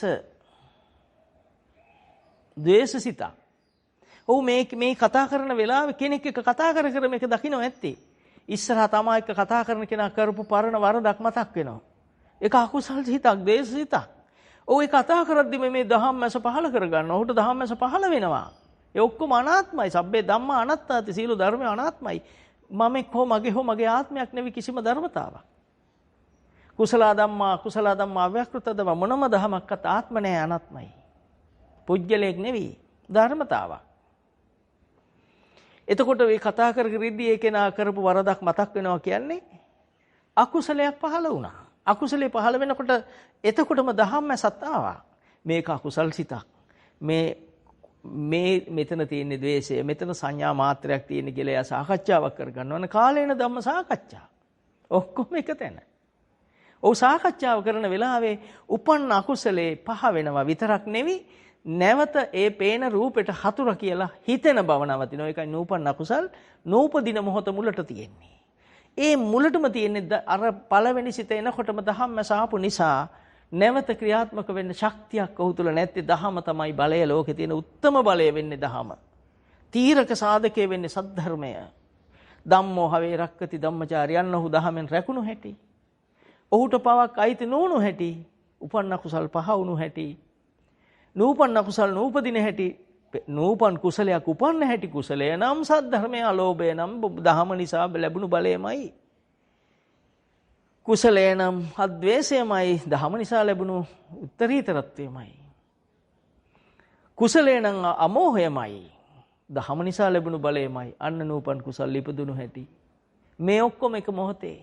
ඉති හතේන කනේන තේන මොහොතේන මේ මොහොතක ඇති වෙලා මේ මොහොතේ ඔහු අකුසලයේ අයිතිකාරයෙක් වෙන එක වළක්වන්න සද්ධර්මයේ තෙන්ට ආවා. බුදුරජාණන් වහන්සේ වැඩියා. දහම යනු බුදුන් වහන්සේමයි. ධම්මෝ හවේ රක්කති ධම්මචාරී. දහමෙන් ඔහු රැකුණා. ඔහුට ඒ වෙලාවට කවදාවත් නොතිබුණු සැහැල්ලුවක් දැනෙනවා. කවදාවත් නොතිබුණු වීරකමක් හිතට දැනෙනවා මං අනේ කෙලෙස් පැරද්දුවා, කෙලෙස් මායя පැරද්දුවා, ක්ලේශ මායя පැරද්දුවා, සංස්කාර මායя පැරද්දුවා. ඔහුට මහා ගාම්භීරත්වයක් හිතට එනවා. ඌ දැන් අයිති බුදුන් වහන්සේටයි කියලා ඔහුට දැනෙනවා. දැන් මට බුදුන් වහන්සේගේ පීතෘත්වය ලැබිලා මාතෘත්වය ලැබිලා කියලා ඔහුට මහා බුදු පියාණන් වහන්සේ ගැන අස්චල වූ ශ්‍රද්ධාවක් ගෞරවයක් හිතට එනවා. පොඩ්ඩක්වත් අඩු වෙන්නේ නැහැ. තව තවත් දිරිමත් වීමේ ශක්තිය හැදෙනවා විනා පිරෙන්නේ නැහැ. එන්න ඔහුට දහම නැතුව බැරි වෙනවා. ඔහුට තිබුණු අකුසල් යට යනවා කියන්නේ අන්න අලාභයන් එන්න තිබුණා නම් ඒවා තව ඈතට යනවා. කවදා හරි සසරේ හිටියොත් එයි. නමුත් මොහු මේ දහමේ හැසිරෙන බලය නිසා ඒවා විසි වෙනවා. අකුසල් යට යනවා. ඒකයි බෝධි පූජාවක් කරාම දහමේ සංඝ රත්නය, ධම්ම රත්නය, බුද්ධ රත්නය කෙරෙහි පැහැදීමෙන් බෝධි පූජාවක් කරාම, බෝධින් වහන්සේ ළඟට ගිහිල්ලා පූජාවක් කරාම මේ බුද්ධ රත්නය කෙරෙහි ගෞරව සිත ආවම ඔහුගේ සිත කුසලයක් වෙන බව දන්නේ නැතත් ඔහුගේ තිබුණු අකුසල අර එන්න තිබිච්ච විපාක යටපත් වෙලා නැති වෙන්නේ. අපලතියයි කිව්වම බෝධි පූජා කර මම ඒ සරල උපමාව ගත්ත විතරයි. එහෙමනම් ඒ බෝධි පූජාවෙන් එන බාහිර ශක්තියසේ නම් ඔබ භාවිතා කරොත් සම්පූර්ණ ශක්තිය ඔබ සතුයි. සම්පූර්ණ ආරක්ෂාව ඔබ සතුයි. හරක ඇනලා මැරෙනකොට බාහිය කෙලස් නැසන් ඉවරයි. කෙලස් නතර වෙලා ඉවරයි. කෙලස් නතරුණා කියන්නේ බුද්ධ වචනේ විතරක් ඔහු ගාව ස්ථිර වෙලා. අපි ගාව බුද්ධ වචනේ ස්ථිර වුණු දවසට ඒත් එහෙමයි. බාහියට හරක ඇනලා මැරෙනකොට බුදුන් වහන්සේ දේශනා කළේ ඔහු මගේ ශාසනයේ කෙටි කලක රහත් වුණු උත්තමත්වයටපත් වූ තුමෙක්. පද 4 ධර්ම දේශනාව අවසන් වෙත් නිකලෙස් වුණා. කෙලෙස් නතර වුණා. ඒ ඔහුගේ පෙර සසරේ බලය වැඩි නිසා. තේරුණා නේද? අන්න ඒ වගේ දැන් ඔබ මේ අද ඊයේ සතියේ දහම අහලා අදහනකොට අද ඔබේ දහම් බලය වැඩි. දැන් ඔබට දහම කෙලෙස් එනකොට පෙනෙන ශක්තිය වැඩි, පෙනෙන බල වැඩි. භාවිතා කරද්දී ඔබට පරද්දන්න පෙර බැරුව හිටි අකුසල් පරද්දන්න ශක්තිය වැඩි දැන්.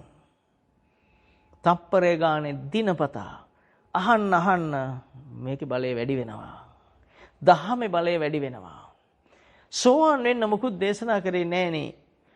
සද්ධර්ම ශ්‍රවණයෙන් දේශනා කරේ. සෝවාන් නොවි සක්‍රුදාගාමි අනාගාමී අරිහත් වෙන්නේ නෑ. සක්‍රුදාගාමි වෙන්නේ නෑ චිත්‍රපටි බැලුවට. අනාගාමි වෙන්නේ නෑ චිත්‍රපටි බැලුවට. රහත් වෙන්නේ නෑ පත්තර පුවත් බැලුවට. සෝවාන් වෙන්නේ නෑ පුවත්පත් සිරස්තල ඇහුවට. සෝවාන් වෙන සද්ධර්ම ශ්‍රවණය කරන්න ඕන. එන සක්‍රුදාගාමි වෙන්න සද්ධර්ම ශ්‍රවණය කරන්නට ඕන. අනාගාමී වෙන්න සද්ධර්ම ශ්‍රවණය කරන්නට ඕන. රහත් වෙනතුරු සද්ධර්ම ශ්‍රවණය කරන්නට ඕන. බාහිර රහත් වෙද්දි දහම අහහා හිටියේ. සාරිපුත්ත මහ රහතන් වහන්සේ දහම අහහා ඉද්දි රහත් උනේ. එහෙමනම් ඉතින් අපිට දැන් මේ ආන හැම කෙනාම සතුටු වෙන්න විතරක් නෙවෙයි තව කෙනෙකුට කියලා දෙන්න. මේක තමයි පාර. හිත සුද්ධ කරන එක තමයි පාර. ඒකායනෝ අයම් භික්කවේ මග්ගෝ සත්තානම් විසුද්ධිය. සත්තා කියන්නේ මේ උපාදාන ස්කන්ධ ක්‍රියාවලියම තමා සන්තකේ ආධ්‍යාත්මය තුල වෙන්නා වූ මේ ක්‍රියාවලියම විසුද්ධිය විශේෂයෙන් සුද්ධ කරගත යුතුයි. අවබෝධයෙන් සුද්ධ කරගත යුතුයි. දර්ශනයෙන් සුද්ධ කරගත යුතුයි. දස්සනා පහතබ්බා. සබ්බාසෝ සූත්‍රය අත්‍ය ආසවා දස්සනා පහතබ්බා. මේ ආශ්‍රව දර්ශනයෙන්මයි පහ කරන්න ඕන. දැකීමෙන්මයි, අවබෝධයෙන්මයි. මං හිතනවා මේ වහනකොට සබහා ධර්මයේ මොනතරම් සතුටු වෙනව ඇද්ද? හොඳ නම් කලට වශී ලැබෙයි කිව්ව ඔබ හොඳ නම් ඔබට ඒ දේ වෙයි. එතන අහන කෙනාටයි රජු කියලා කියන්නේ. ශක්විති රජකමට වැඩිය හොඳ දහමාන එක නම් ඉතින් හොඳම දේ මේ තියෙන්නේ. පටක්්‍යායක රාජ්‍යේන සග්ගස්ස සමනේන වල දසදහසර මෙනෙහි කරන්න දසදහසර මේවා සජ්ජායනය කරන්න ඒකේ ගති ගුණ බලය වැඩි වෙනවා මිසක් අඩු වෙන්නේ නැහැ. පටක්්‍යායක රාජ්‍යේන සග්ගස්ස සමනේනවා සබ්බ ලෝකාදිපච්චේන සෝතාපට්ටි පලංගර බුදුන් වහන්සේ ගෞරවය දුන්නු දෙ මේ ඔබ මේ කරන්නේ දැන්. කරන්න කිව් වැඩේ ඔබ මේ කරමින් සිටින්නේ. ශක්විති රජ වෙන්න නෙවෙයි බුදුන් වහන්සේ දේශනා කළේ.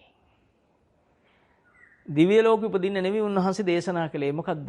දෙවියෝද දහම ශ්‍රවණය කරන්න පැමිණියා නම් වටේ ඔය ඇඳලා තියෙන මේ චිත්‍ර නම් ඔබ බලනකොට සියලු දෙනාටම තුන් ලෝකෙටම අධිපති වුණේ බුදුන් වහන්සේ නම් බුදුන් වහන්සේ දේශනා කරන්නේ අපමාදය නම් මොහතක්ක සිත ඇසුරු කරන්න එපා කෙලෙස් සහිතව අවිද්‍යාව මුල් කොට නම් දෙවියොත් ඒක අහන්නේ.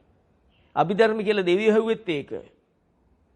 මනුස්ස ලෝකේ දේශනා කරන සූත්‍ර පිටකේ තියෙද්දි අභිධර්ම නෙවෙයි සූත්‍ර පිටකේ සරලව ගත්තම නිවන් දකින්න පුළුවන් ඔබට. බොහොම සරලයි. මෙච්චර දහමක් තියෙද්දි අපිට වැහුනේ අපේ පව බලවත් වේ යුගයක කියලා හිතා ගන්න. දැන් ඔබේ පින පළ දෙන වෙලාව මේ ඇවිල්ලා තියෙන්නේ. දහම අහනවා කියන්නේ ඔබේ පින පළ දෙන වෙලාව.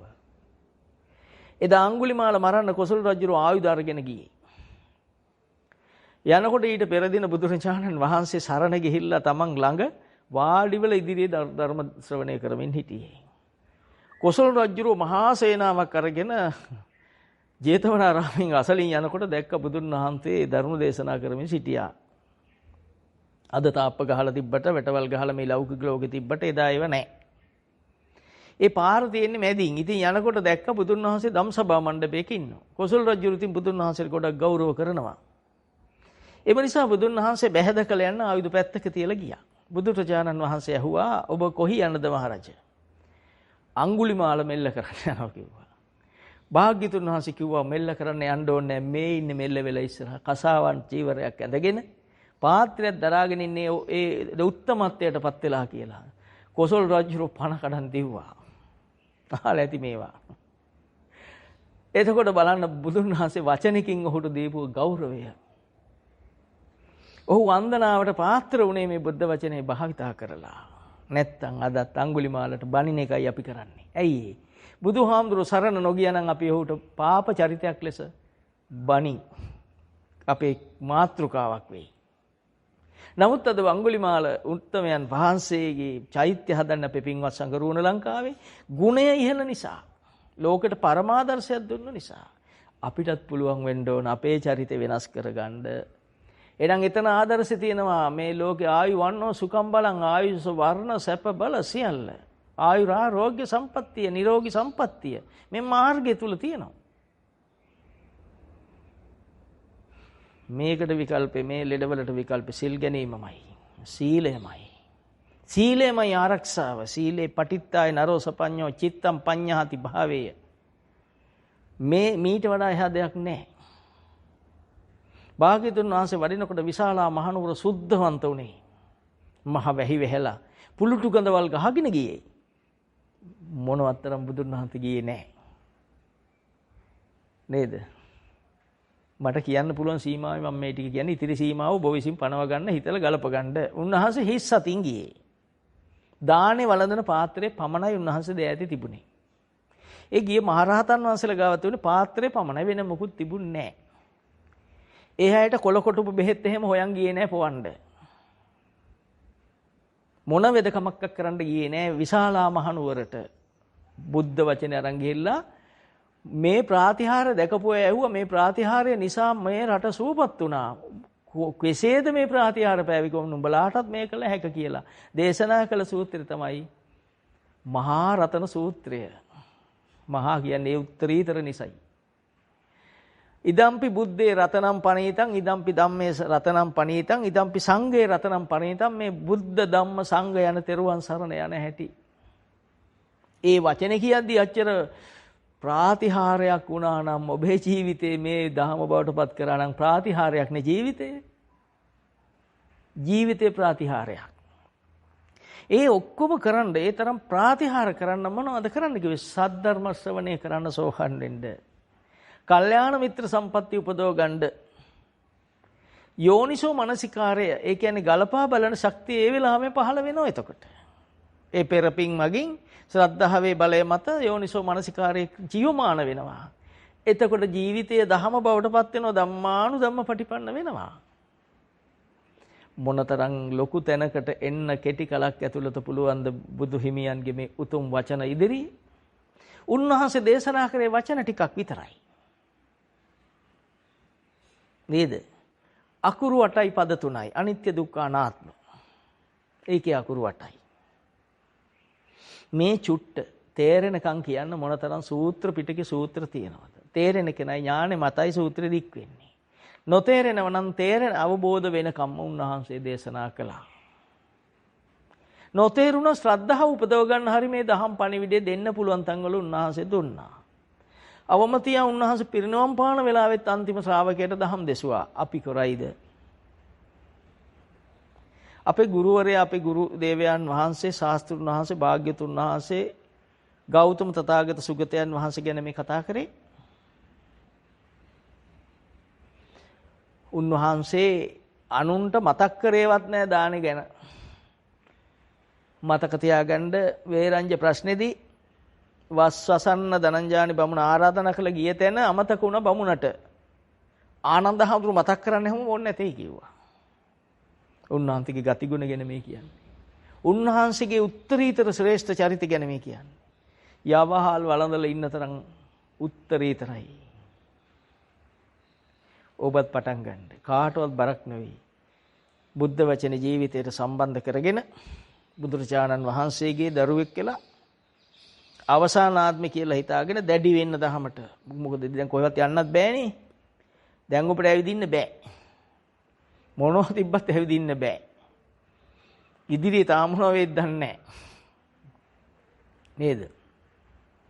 දැනට නම් පේන්නේ ලෝකෙ දියුණුව කියලා හදලා තියෙන්නේ පරමාණු බෝම්බ න්‍යෂ්ටි කවි විතරයි. ඒගොල්ලන් මේ ගෝවා ඉඩම් වගා කරලා අල ඉඩම් වගා කරලා නැහැ. එම නිසා මේක දියුණුවක් කියලා හිතන අයට ඒක දියුණුවක් කියලා පේනවා ඇති. අපිට නම් පේන්නේ පරිහානිය අන්තිම කොටස මේ තියෙන අන්තිම කොන. මීට වඩා පරිහානියට යන්න තවත් තැනක් නැහැ. දැන් ඔබ පටන් ගන්න පරිහානිය වෙනස් කරන් යන්න ඒ අයට සූපත් වෙන්න. ඒ අයගේ තිත් වෙන සේවා කියලා මෛත්‍රී සහගත සිතින් ධර්ම ශ්‍රවණය කරන්න. මේ ලෝකේ හැමෝම අම්මා තාත්තා වුණා. බලන්න මොනතරම් මෛත්‍රියක් එහෙම ඇහුවම එනවද? ඔබට රුසියන් ජාතිකයෙක් ඇමරිකන් ජාතිකයෙක් ගැනවත් පොඩි බිඳක්වත් වෛරය එන්නේ නැහැ. මගේ අම්මා තාත්තා වුණා. භවයේ හැටි තමයි ඕක. ඒ අම්මා ඔබව රකින්න නැතිනේ හොඳට ඉන්න කාලේ. අම්මා වෙලෙද්දි තාත්තා වෙලෙද්දි ඒ ඕස්ට්‍රේලියාවේ රුසියාවේ ඇමරිකාවේ ඉපදෙලා ඉන්න අය අපිට අම්මා තාත්තද මේ සසරේ ගෝර සසරේ අපිට උදව් කරපු ඇත්තෝ. අපිට අද මෙහෙම අනිත් පැත්තට පේනවා. ඒක තමයි භවයේ තියෙන දුක්ඛදායක බව. අනිත් පැත්තට බලන්න. ඔබ මේ දහමේ හැසිරෙනකොට ඔබට විතරනේ ඔබ පහනක් දැල්ලුම ඔබේ ඇස් දෙකට විතර නෙවි පහන පේන්නේ. ආලෝක උදපාදි කියන්නේ ඒකයි. ඔබ මේ දහම යනකොට අවට ඉන්න අයටත් සෝය දැනෙනවනේ. ඒකනේ බුදුන් වහන්සේ වඩිනකොට විශාල මහනුවර වෙනස් වෙන්නේ. ඒකනේ අඟුලිමාලල මේ පෙර සසරේ හුරුව තිබුණු ඇත්ත වෙනස් වෙලා යන්නේ. ඒ චුට්ට හරි නෑ නේද උන්වහන්සේ නැතිනම්. බුදුරජාණන් වහන්සේ නොහිටියනම් අඟුලිමාල වෙනස් වෙනවද පෙර පින් තිබුණට?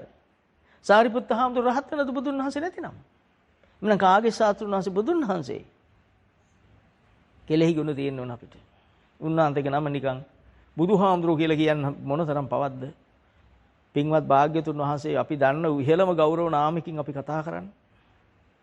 අපි පස්ස හරවලවත් බුදු රූපයක් ඉස්සරහින් යන්නේ නැහැ. උන්වහන්සේගේ පිල්මයක් තියෙන ළඟින් අපි පන්සලකින් යනවා නම් සෙරප්පු ගලවන්නේ පන්සල පේන සීමාවටත් එහාදී.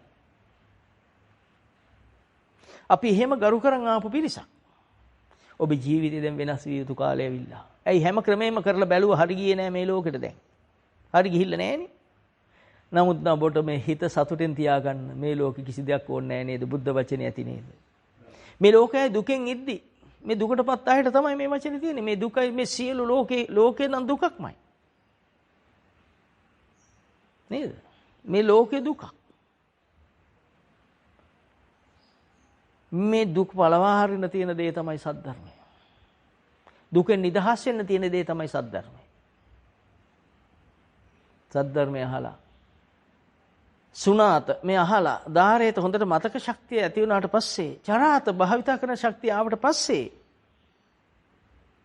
මොනතරම් ඔබ විතරක්ද අවට ලෝකයා ගැලවෙනවා.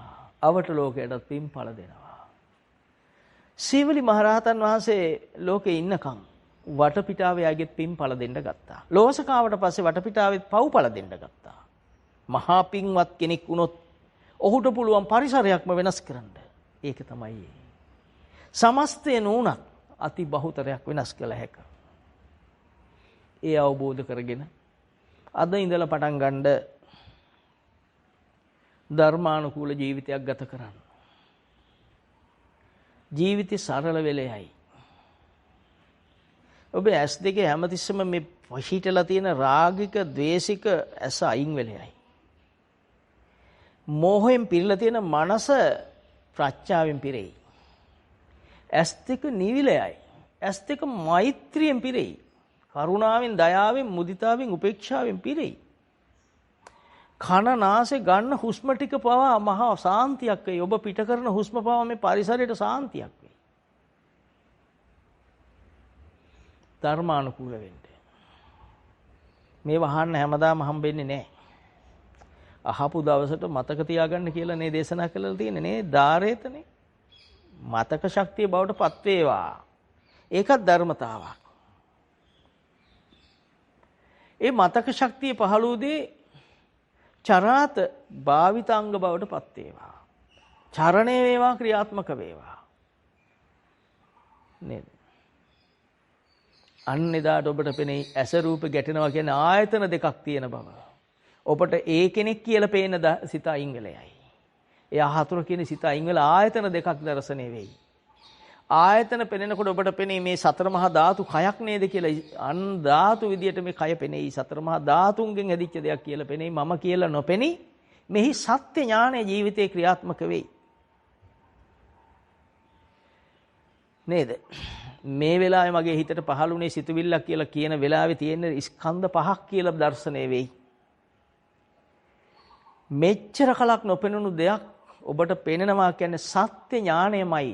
ඊට වඩා මොනම් නේද? අන්න සක්විති රජකමට වැඩිය වටින තැනට ඔබ ආවා. ඒ මහා කරුණිකයන් වහන්සේ ලෝකෙන් අපිට අයින් වෙන දේශනා කළේ මේ සසර අපට පේන්නේ නැහැ. අනමතග්ගෝ භික්කවේ පුබ්බේව කෝටි න පඤ්ඤායති. කෙලවර පණවන්න බැරි සසරක ඉඳලා අපි එන්නේ. ඔක්කොම අම්මා තාත්තා උනා කියලා කිව්වේ මේ සසර කෙලවර පණවන්න බෑ. කෙලවර පෙන්නුවට අපට තේරුම් ගන්න බැරි තරම් දුරක් එනවා. ඒකයි මේ අම්මා තාත්තා වෙලා මේ ලෝකෙම අපට ඉපදුනේ. නේද? ඔබ නිකන් හිතන්න බන මේව අහනකොටත් හිත නිවෙනවනේ. නියම දහම අහනකොට හිත නිවෙනවනේ. තර්ක කරන්න හිතෙනවද? සමහරු මහා මෝඩ තර්ක කරනවා මේවත් එක්ක. බුද්ධ වචන එක්ක තර්ක කරන්න යන්න එපා. නිකන් බැලුවම ජීවමානව ඔප්පු වෙන දහමක් මේ. මෙච්චර කලක් අපිට වෙලා තියෙන ඇහැට රූප පෙනිලා විතරයි. කනට ශබ්ද ඇහිලා විතරයි. නාසයට ගන්ධය ගැටිලා විතරයි. දිවට රසය ගැටිලා විතරයි. කයට පහසෙන් දැනිලා විතරයි. මනසට මතකයන් අවදි වෙලා විතරයි. ඔච්චරයි. සක්විති රජෙක් වුණත් ඔච්චරයි. ඇමතියෙක් රාජ්‍යනායකයෙක් වුණත් ඔච්චරයි. ඉහළ තැනක හිටියත් ඔච්චරයි. ප්‍රත්‍යඥ ලෝකේ කොච්චර කෙනෙක් වෙලා හිටියත් ඔච්චරයි. යාචකෙක් වෙලා හිටියත් ඔච්චරයි වෙන්නේ. සතාටත් ඔච්චරයි. ඒකනේ බල්ලා අඳුරන කෙනා දැක්කම මනසේ අඳුරන රූපය ආව නිසා වෙන්නේ නැති වල්ගේ වනන්නේ. ඔච්චර වෙන්නේ. කාටත් එකයි. දන්න සංසාරේ ගැන දන්න කෙනෙක් කවුරුවත් ගැට ගහගනීද? ගැලවෙන්න කාටවත් පුළුවන් දෙදාට. මේ ආත්මේ කෙනෙක් ගැට ගහම මම මේ ආත්මේ වැඩ ගන්නවා. ඊන ආත්මේ මං එයාට ගැට ගහනවා. මොනතරම් භයානක සසරක්ද මේක? භයානකම තේරෙන්නේ පෙර පින බලවත් වෙනකොට. නැත්තම් අද ඉඳලා පටන් ගන්න. මෙහෙම හිතන්න. එතකොට දවසෙන් දෙකකින් මේ දහම අහුවෙනවා. මේ දහම හොඳටම භාවිතා කරන්න පුළුවන් වෙනකන් අහන්න. අහන්න විතරයිනේ කිව්වේ. අහනකොට භාවනාව ඔක්කොම සිද්ධ වෙයි. බොජ්ජංග ධර්ම වැඩි. සතිය වැඩි. සති සම්බොජ්ජංගේ. ඔබට සතිය පිහිටනකනේ ආධ්‍යාත්මික කය පෙනී. උපාදාන ස්කන්ධ විදියට පෙනී. ඒ ධර්මතාවක් කියලා කියේ ධම්මවිචේ බොජ්ජංග වැඩි. උපන්න අකුසල් පහ වෙන ශක්තිය විරිය සම්බොජ්ජංගේ වැඩි. නේද? විරිය තියෙන්නේ සතර සම්‍යක් ප්‍රදාන වීරිය. ප්‍රීතිය වැඩි. දහම නිසා අකුසල් අයින් වෙනකොට එන්නා වූ සැහැල්ලුවත් එක්ක ප්‍රීතිය දැනේ. නේද? සිත කය සංවර වෙන බව, සැහැල්ලු වෙන බව වෙන්නේ පස්සද්ධිය දැනේ. සිත චලනය නොවන බව, තන්පත් වූ බව පෙනේ. සමාධිය පෙනේ. අරමුණු ඇති නොවන බව, චේතනාවල් නැති බව, උපේක්ෂාවටපත් වූ බව, උපේක්ෂා සම්බොජ්ජංගේ පෙනේ. ඔබ තුල හැදෙන හැටි මේවා. බොජ්ජංග සත්‍තිස්පාක්ෂික බෝධි අංගවල උත්තරීතරම ධර්ම ඔබ තුල පහළ වෙන බව. ඒ අනිත්‍ය වුණත් ඒවා ස්ථිර කරගන්න ඔබට වීරිය වඩන්න හිතේ ඊට පස්සේ. ටික කලක් යනකොට ඔබට උපදින හැම සිතම පේන දවසේ ඊට පස්සේ. පැහැදිලිවම පේනවා. අවබෝධයෙන් කියන්නේම නිසා බොහොම සතුටුයි. බුදුන් වහන්සේ ඔබ වහන්සේ මහා කරුණිකයන් වහන්සේ ඔබ වහන්සේ මාව සතුටු කළා. මගේ දුක නසන්න ඔබ වහන්සේ මට පමණක් නොව මේ ලෝකවාසීන්ට උදව් කළා. මම සතුටින් ඉන්නේ ඔබ වහන්සේ නිසා. අන්‍යයන්ටත් මේ දැනගන්නට කතා කරන්නේ මේක දකින්න පුදුම සතුටක්. ලෝකයේ දුක මේ දුක ජීවමානයි. බාහිරේ දුක අජ්ජත් දුක. අපි සැප හොයන්නේ යන්නේ බාහිරේ ඇවිදලා. පාක් එකක ඇවිදලා. අද පැයක් වල ඇවිදින්න හම්බෙන්නේ නැහැ. නාස් ගැට ගහගෙන කවුරු එනවද දන්නේ නැහැ. කිනාට කෙනා අඳුරන්න බෑ. අම්මල දූල අඳුරන්න බෑ. තාත්තල පුතාලා අඳුරන්න බෑ. මූණ ගැට ගහලානේ. ඔන්න විඳින හැටි. කවුරුවත් තීනකින්වත් හිතුව කාලයක්ද මේ ආවේ. එහෙනම් පෙර බුද්ධ චරිතේ අපි අහපු යුග ගැන ඔබ මතක් කරගන්න මම මේ කියන්නේ දිරිමත් කරන්න. ජලයෙන් මේ ලෝකේ ගහගෙන යන යුග තියෙනවා. ගිනිගෙන මේ ලෝකේ නැති වෙන යුග තියෙනවා. සුළඟෙන් ගහගෙන යන යුග තියෙනවා. ඒවා කවල මේන යුගයක් මේ තියෙන්නේ. එක පැත්තක් ගිනි ගන්නවා ඒ රටේම අනිත් පැත්ත ගම් වතුරින් යට වෙනවා. නිකමට හිතලා බලන්න මේ පින්වත් ශ්‍රී ලංකාවේ අඩුයි නේද? හැම කෙනාම වාසනාවන්තයි මේ රටේ. සක්දෙවිඳුන්ට මගේ ශාසනය බේරෙන තියෙන පවතින රට කියලා පෙන්නපු රටේ මේ ඉන්නේ. බුදුන් වහන්සේ ගෞරව දුන්නු රටේ ඔබ ඉන්නේ. නේද? පතිතිස්සති දේවින්ද ලංකාවේ මම ශාසනම්. මේ බුදුන් වහන්සේ සක්දෙවිඳුන් වහන්සේට මගේ රට ශාසනය බැබලෙන රට කියලා පෙන්නපු රටේ ඉන්නේ. නේද? මිහිඳු මහරහතන් වහන්සේ වැඩි රට මොනතරම් හිත සතුටු වෙන්න ඕනද මේ වහනකොට අපිට නිකන් ඇඟ මහා පුදුම සතුටු සංවේගයකටපත් වෙනවා. එමුනම් බුද්ධ දහම ජීවමාන රට කලක වැටුණත් නැවත මතුවෙන රට. වැටීගෙන යනකොට මිහිඳු මහරහතන් වහන්සේ වඩිනවා. ආයි වැටීගෙන යනකොට මලියදේව මහරහතන් වහන්සේ වඩිනවා. ආයි වැටීගෙන යනකොට චිත්තගුත්ත මහරහතන් වහන්සේ පහළ වෙනවා. මොනතරම් උත්තම සංඝරත්නෙ හිටියද මෙහි?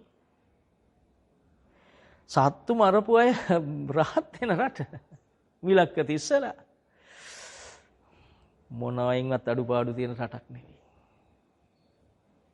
හැමදේම හැම අතින්ම පින්වන්තයෝ ඉන්න නිසා මේ පොළොවේ හැමදේම තියෙනවා. කාටවත් ගන්න තියෙන එකක් නෙවෙයි. ඔබේ ආරක්ෂාවට තියෙන දෙයක්.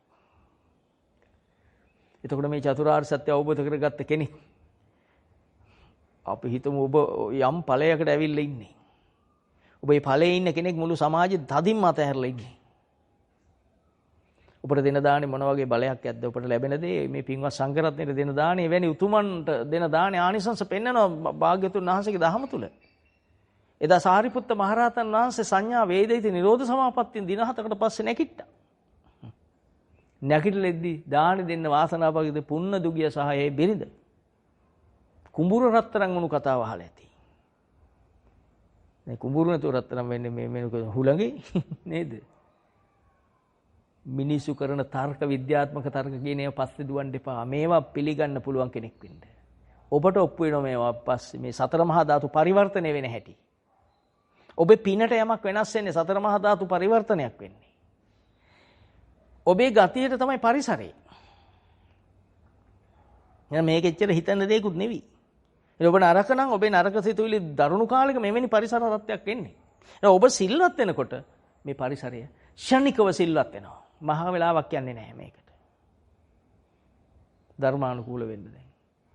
චතුරාර්ය සත්‍ය අවබෝධ කරගන්න මේ සංස්කාර ධර්මයන් ඔබේ හිත කය වචනය යම් සංඥාවක් නිසා සංචේතනාවක් නිසා තණ්හාවක් නිසා මේ විතක්ක ਵਿਚාරයන් කියන්නේ අසුරු කරන මේ මොහොතේ අසුරු කරන සිතුවිලි පරපුර අසුරු කරන දේ අකුසලයක් නම් මේ මොහොතේ මේ පරිසරයට ඔබෙන් එකතු වෙන්නේ තවත් නරකක්මයි. එක සංස්කාරයක් එක දුකටයිති දෙයක් කියලා දැක්කනම් ඔබ බුදුහාමුදුරු සරණ යන කෙනෙක් ඒ මොහොතේම. මේක සංස්කාරය මේක දුකටයිති දෙයක් මේක ජාති ජරා ව්‍යාධි මරණ දුක රැගෙන යන ධර්ම නියාමයක් මේක කියලා දැක්කොත් ඔබ ඒ දහම ඇසුරු කරන කෙනෙක්. ඒ වෙලෙමයි පරිසරය වෙනස් වෙන්නේ. ඒ වෙලෙමයි අර පාපසිත අයින් වෙන්නේ. ඒ වෙලෙමයි පව අඩු වෙන්න ගන්නේ. අන්නේ පින්වත් අයට මම අවසන් කරන්න මේ උත්තරේ නැවත දෙනවා. මේ හැම දෙයකම තියෙන පිළිතුර පංච උපාදානස්කන්ධේ පිරිසිඳ දැකීමමයි. සිත පිරිසිඳ දැකීමමයි. සිත පිරිසිඳ දකින්නවා කියන්නේ ඔබේ කෙලෙස් ඔබ දකින්නවා කියන එකයි. ඔබට කෙනෙක් දකින්නකොට කෙනෙක් හඬ ඇහෙනකොට ඔබට මොනතරම් සිතුවිලි පහළ වෙනව ඇද්ද? කෙනෙක් පාවහන් දෙකක් දාලා ගලවලා තියෙනකොට ඔබට මොන වගේ හැඟීම් එනවද? ඔබ ගැන බලන්න අද ඉඳලා. ඔබ ගැන බැලුවේ නැහැ. ඔබ කෙටි කෝණකින් බැලුව නිසා ඔබට පෙනුන්නේ නැහැ. ඔබට මොනතරම් රාග දේශ මොහ සිත් පහළ වෙනවද? සමාජ විග්‍රහයක් නෙවෙයි මේ යන්නේ, ඔබ ගැන විග්‍රහයක්. තුන් ලෝකෙම ගැන විග්‍රහයක් මේ යන්නේ. සමාජය කියන එක පොඩි කෑල්ලක් විතරයි. තුන් ලෝකෙ තියෙන චූටි කෑල්ලක් මේ සමාජය කියන්නේ. එතකොට ඔබට මේ ගන්ධයක් එනකොට ඔබ මේ සුවඳ විලවුන් කියන මේවා එනකොට මොන වගේ හැඟීම් එනවද නැද්ද? රාග දේශ මොහ සිත් බලන්න පුරුදු වෙන්න අද ඉඳලා. බාහිරනේ ඔබ තුලින් බලන්න. ඔබ වෙනස් වෙන හැටි ඔබ ඉතින් ඇයි ඔබ තුල හොඳක් එන්නෙම නැහනේ. ඔබට හොඳක් කරන වැඩක් එන්නෙම නැහනේ. එහෙනම් අන්නේ නරක කරන්න එන දේම අනර්ථ කොට අසුභ කොට විපාක කොට දකින්න. ඒ සිතුවිල්ලක් කොටම දකින්න. ඒ ඔබට අනර්ථය මිස පහළ වූ දෙයක් මිස වෙන හොඳකට ආපු දෙයක් නෙවි කියලාම දකින්න. එක් ඇසුරු සනක් ගහන මොහොතේ ශබ්දයක් ඇහෙනවා. ආයේ ශබ්දයට හිතනවා මෙන්න මේ කෙනා මේ ඉන්නේ එළියේ. මේ ඔබ හැදූ දෙයක්ද නැහැ මේ පහළුනේ සිතුවිල්ලක්. මෙතන තියෙන ස්කන්ධ පහක්. ඒ කෙනා හතුරා, ඒ කෙනා මට මෙහෙම උදව් කළ කෙනා. උදව් කළා තියෙනවා, හතුරු කණුක් කළා තියෙනවා. දැන් ඔබ උදව් කරා කියනකොට ටිකක් හිත මෙල්ල වෙනවා. පව අඩු වෙනවා. හැබැයි පව තියෙනවා. පව අඩු වෙනවා. භවයේ බැඳීම තියෙනවා. භවයේ බැඳීම එහෙමම තියෙනවා. අවිද්‍යාව තියෙනවා. මට හතුරුකම් කරා කියලා හිතනකොට අන්න පව වැඩි වෙනවා. භවයේ බැඳීම ඒ ආකාරයෙන්ම වැඩි වෙනවා. කාම තණ්හා භව තණ්හා විබතන. කාම කියන්නේ මේ රූප කාමයන්ට, රූපස්කන්ධයන්ට, වේදනා සංඥා ඔක්කොටම ඇලීම. පංච උපාදානස්කන්ධයම කාම. ඒකට ඇලීම තණ්හාව. ඒකේ මත්වීම රාගය. දැන් කොහොම ගැලවෙන්නද? ඔබ කිසිම දෙයක් හදලා නැහැ. ඔබ නහදපු දේ එහෙනම් අන්සතු දෙයක් නේ. මේක ගත්තොත් ඉවරයි නේද? ඔබ හැදුවද? ඔබට හැදුනද? දැන් ඔය ඉස්සෙල්ලා ඔප්පු කරගන්න ඔබට හැදුනා කියලා. මේ ධර්මතාවක්. මේකට තමයි ධම්ම නියාමය කියන්නේ. මේක හැදුණු දෙයක්. ඉතින් හැදුණු දේ මගේ දෙයක් නෙවි නං. ඇයි ඔබේ නොවන දේ ඔබ ගත්තේ? මගේ කරගත්තේ. ඔබේ නොවන දේ ඔබේ නොවන විදියටම දකින්න. අන්න නිවෙන්න ගන්න හිත. අන්න ඔබ මේ ලෝකේ දුකෙන් නිදහස් වෙන්න ගන්න දවස. අන්න බුදුහාමුදුරුවෝ සරණ යන මොහොතේ මොහොතම මේ ඔක්කොම එකට වෙනවා. ටෝච් එකක් අඳුරට මහා විදුලි පන්දමක් දැල්ලනකොට අඳුර නැති වෙන එකයි ආලෝකේ පැතිරෙන එකයි අඳුර අරගෙන හිටපුවට ඇස් පේන්න ගත්ත එකයි. නොපෙනුණු දේවල් පේන එකයි. කොච්චර දේවල් වෙනවද උතන? අඳුරට පහනක් දැල්ලනකොට. ඒ වගේයි. ඔබ මේ වෙලාවේ ඔබේ හිතට එන රාගය හෝ ද්වේෂය දකින මොහොතේ ඔබට නොපෙනෙන උත්තරීතර ධර්ම සත්‍තිස් පාක්ෂික බෝධිඅංගම වැඩෙන්න ගන්නවා. තේරුණාද? වැඩි හිටියත් බත් කනවා. එයාත් කටින් අනලා කන්නේ. පොඩි ළමයාත් 2 වසරේ 3 වසරේ ඉස්කෝලේ ඉන්න ළමයාත් බත් අනලා කන්නේ. අරයා කනකොට තියෙන ගහම්බි අර හැකියාව පුරුද්ද අත්දැකීමෙන් එන ගතිය නැති වුණාට අර ළමයාත් අනලම කන්නේ. ඔබ ආදුනිකයෙක් දහමට ඔබ හිතනවා මේක සංස්කාරයක්. මේක සිතුවිල්ලක්. ඔබ නිවෙන්නේ හිමින් වෙන්න පුළුවන්. මේ අත්දැකීම ටිකක් භාවිතා කළා ඉස්සරහට ආපු කෙනා මේ සංස්කාර කියලා දකින්න මොහොතම හිත නිවෙනවා. ඒ ඔහුගේ බලය වැඩි. අර වැඩි හිටියබත් කනකොට ඔහු වෙන තෙහෙට්ටු අඩුයි. එයා ගා ගන්නේ නැහැ ගේ හැමතැනම. පොඩි කෙනා කනකොට ඇඟේයි, පපුවේයි, මූණේයි, නාහේ හැමතැනම ඉඳුල් ටික කාපු බව පේනවා. අනික් කෙනා කෑවම කාපු බව දන්නේ පිඟානයි අතයි විතරයි. වෙන සාක්ෂියක් නැහැ. ඒ වගේ සරල වෙනවා යා භාවිතා කරන්න මහන්සියක් නැහැ යාට. මුලදී මේක භාවිතා කරන්න මහන්සි වෙන්න වෙනවා. ඒකයි මේකට වීරය කියන්නේ. ටික කලක් යනකොට වීරය කියන කොටස තව ස්ථිර වෙලා ජීවිතේ වෙලා එයාගේ සිතක් එයාට නොපෙනී එන්නෙම නැහැ. අන්න හිත නිවෙනවා. සංස්කාර මේ දුකමයි පහළුනේ කියලා දකිනකොට දුකෙන් හිත නිදහස් වෙනවා. හිත සියලු කෙලෙසුන්ගෙන් මිදෙනවා. හිත සුවපත් වෙනවා. එයාට දැනෙනවා. පෙර පින් මතු වුණා. මම සසරේ කොච්චරනම් උපන් දවසේ ඉඳලා දුක නැති කරන්න බැලුවා. සැප වැඩි කරගන්න බැලුවා. ඒකට මේ ඇසට පේන දේවල් යොදාගත්තා. කනට ඇහෙන ශබ්ද යොදාගත්තා. දිවට දැනෙන රසය යොදාගත්තා. කයට දැනෙන පහසයන් යොදාගත්තා. නාසයට දැනෙන ගන්ධයන් යොදාගත්තා. මතකයන් යොදාගෙන මේ පංචකාම සම්පatti යොදාගෙන බැලුවා සැප තියාගන්න. සැපේ ස්ථිර කරගන්න බෑ. සැපේ ටිකකට ඇවිල්ලා නැති වෙනවා අනිත්‍ය වෙලා. ආයි දුකට අසහනයට වැටෙනවා. ආයි තව එකක් යොදන් බැලුවා බෑ.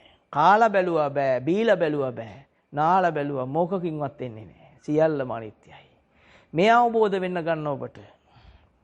අවබෝධ වෙන්න නිවෙනවා. දහම අවබෝධ වෙන්න නිවෙනවා. බාහිරය අවබෝධ වෙන්න ඔබ කලබලකාරයෙක් වෙනවා. ඔබ උද්දච්ච කෙනෙක් වෙනවා. මෝහෙන් පිරුණු කෙනෙක් වෙනවා. මානෙන් පිරුණු කෙනෙක් වෙනවා. මේ මව් කුසින් ඉපදිච්ච අයම තමයි උඩ බලාගෙන අනුන් එක hina වෙන්න මූණක් නැතුව ඇවිදින්නේ. ඒ මව් කුසින් ඉපදුණු හැම අරිහතුන් වහන්සේලා වෙලා ලෝකේ හිතසුව පිණිස හැසිරෙන්නේ. මේ බාහිරේ අල්ලගත්ත ප්‍රමාණයට Tamanට Taman අහිමි වෙච්ච හැටි. කෝප වෙන්න දේවල් නැහැ. බොහොම සතුටු වෙන්න දේවල් මේ කියන්නේ. ඉතින් ඉඩ නැත්තේත් ඒ අයට. බාහිරේ අල්ලගත්ත ප්‍රමාණයට ඉඩ නැහැ. මනුස්සකම නැහැ. බාහිරේ තමා අවබෝධ කරගත්ත ප්‍රමාණයට ඉඩ තියෙනවා, වෙලාව තියෙනවා, සතුට තියෙනවා, ජීවිතේ රජ කරන. සැහැල්ලුව තියෙනවා, සැනසෙල්ල තියෙනවා, අනුන් ගැන හිතන්න වෙලාව තියෙනවා. මං කනකොට මට හිතෙනවා තව කෙනෙක් අනේ බඩගින්නේ ඇති කියලා හිතන්න පුළුවන්කම එනවා. අනින් මිනිහා තමන් කනවා අනින් මිනිහා ගැන හිතෙන්නේ නැහැ. කොහොමත් අපි කෑවට පස්සේ අනිත් අය ගැන හිතෙන්නේ නැහැ. අන්න අවිද්‍යාව ඉන්නකම් වෙන හැටි. දහම අවබෝධ කරන් බලය වැඩිච්ච කෙනෙක් කනකොට යාට හිතෙනවා මුල් කට අයින් කරනවා නේ මට දෙන්න දෙයක් නැහැ, දෙන්න විදියක් නැහැ. මේක හරි පැත්තකට තියලා මට ඒ සංඝරත්නය දුන්නු පින්වත් ආදර්ශය මම දිවි හිමියෙන් කරනවා. ඔබ අද ඉඳලා කරයි. ඔබ මේ පුරුදු වෙන්නේ දාහණයම තමයි. පොඩ්ඩක් අයින් කරා. මුල් ටික අනන්නේ නැතුව, පොඩි කරන්නේ නැතුව, පැත්තට ඒව නැතුව චරින්ජි කරලා දාන්න නැතුව. ඔබ කැමති දනුන්ගේ පොඩි කරපු දෙයක් ගන්න නෑ. එහෙනම් ඔබ හේමම අයින් කරන පොඩ. ඔබේ පිඟාණයම පොඩ්ඩක් අයින් කරා. අපි හෙලේව අපි මේවා පාවිච්චි කරපු සහ පාවිච්චි කරන අය මේ ධර්මතාව. අපි පින්ගත් සංකරත්නේ සිල් ගන්න ගියාම මේවා අපිට කරේව අපිට පුරුද්ද තියෙනවා. ඉතින් අපි බත් කටක් අයින් කරපු අය දැන් ඔබ ගන්නකොට හිතේ යන්නේ කොච්චර බඩගින්නේ නැද්ද? එයාගේ කුසණි වේවා කියලා, එයාගේ පෙරපින් මතුවෙලා බඩගින්න ඉන්න එක නැති වෙන්න කන්න ලැබේවා කියලා ප්‍රාර්ථනා කරන කන කෙනෙක්. ඒ කන තැනත් එයාගේ මෛත්‍රිය පතුරවන කෙනෙක්.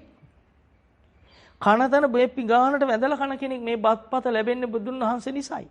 මං අද මේ දහම දන්නවනම් මේ දහමේ ආනිසංශයක් මම මේ පෙර පිනකින් මට ලැබෙන දෙයක්. මේක දැනගත්තේ බුදුන් වහන්සේ නිසා. එතනත් බුදුගුණ සිහිපත් කරන් කන කෙනෙක්. බුදුන් වහන්සේ නිසයි මම මේ දහමේ ඉන්නේ. ඒ දහම නිසයි මම අද සතුටින් ඉන්නේ. ඒ සතුටට මේ කය පිණිස ආහාරයක් විතරයි මට ආහාරයක් නෙවෙයි කියලා මේ දැනීම දුන්නේ බුදුන් වහන්සේ. ඒ නිසා එතනත් බුදුන් වහන්සේටයි වඳින්නේ ආහාර පත ගනිද්දී. ඉතිපිසෝ ගාතව කියලා ඒ වතුර එක බොන්නේ. ඒ තරම් එයාගේ ජීවිතේ දහමට සම්බන්ධ වෙන පැති වැඩි වෙනව එන්නේ. වැඩි වෙලා අවසානයේ උන් නිවිසෝපත් වෙනවා. ඔහුට පුළුවන්කම ලැබෙනවා. එදා සීවලි කුමාරයා රජෙක් වෙලා ඉද්දී තමන්ගේ කාපු පත උගුරට අත දාලා ඇදලා දෙන්න තරම් මහ කරුණාවක් ආවා. ඒ වගේ වෙනවා ඔබ කවදා හරි. එදාට ඔබට ලැබෙයි. නැතු සීවලි කුමාරයාගේ ෆොටෝ එකක් ගහගත්තට ලැබෙන්නේ නැහැ. ඒක තණ්හාවට කරන වැඩ. අපි මේ ගුණය සිහිපත් කරන්න ෆොටෝ එක ගහගත්ත අය. අපි සීවලි මහ රහතන් වහන්සේගේ ෆොටෝ එකක් ගහන් තියෙන මොකටද? මේ උසස් උදාාර ගුණයට ගරු කරන්න. ඇයි? උගුරට අත දාලා කන්න දෙලා. තමන්ගේ කාපු දේ උගුරට අත දාලා වමාරපු ගුණයට. ඒ තරම් දානේ උත්තරීතර ගුණයක් තිබුණ නිසා ඒ ගුණය සිහිපත් කරන්න. අපි දන්නෝ උන්වහන්සේගේ දේ අපිට ලැබෙන්නේ නැහැ. ලැබුණොත් අපිට තණ්හාව ඇවිල්ලා භවයට වැටෙනවා කියලා දන්න නිසා අපි ධර්ම කරුණක් එතනින් දකිනවා මිසක් වෙන දෙයක් දකින්නේ නැහැ. මම හිතනවා අද තේරෙන්නට ඇති. සිතට එන හැම සිතකම රාගය ද්වේෂය තියෙනං එය දකින්න. එයා අනර්ථ කොට දකින්න පැත්තකට වෙලා මේ පුරුදු වෙන්නේ සඳහා මේ දහම දසදහස් වර අහන්න එකම පදේ. අහන්න ඔබේ හිත ඇතුලේ පුරුදු එහෙම නැත්නම් රූප කලාප සංසාර පුරුදු ටික බලවත් වෙනවා.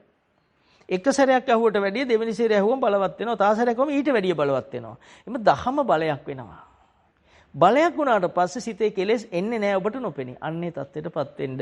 පත් වෙලා ඔබ පමණක් නෙවි මේ තුන් ලෝකෙම ගලවා ගන්න මේ උත්සාහය ආරම්භ කරන්න මේ ධර්ම කරුණු සියල්ලම තුන් ලෝකෙටම හේතු වාසනා වේවා කියලා ප්‍රාර්ථනා කරනවා.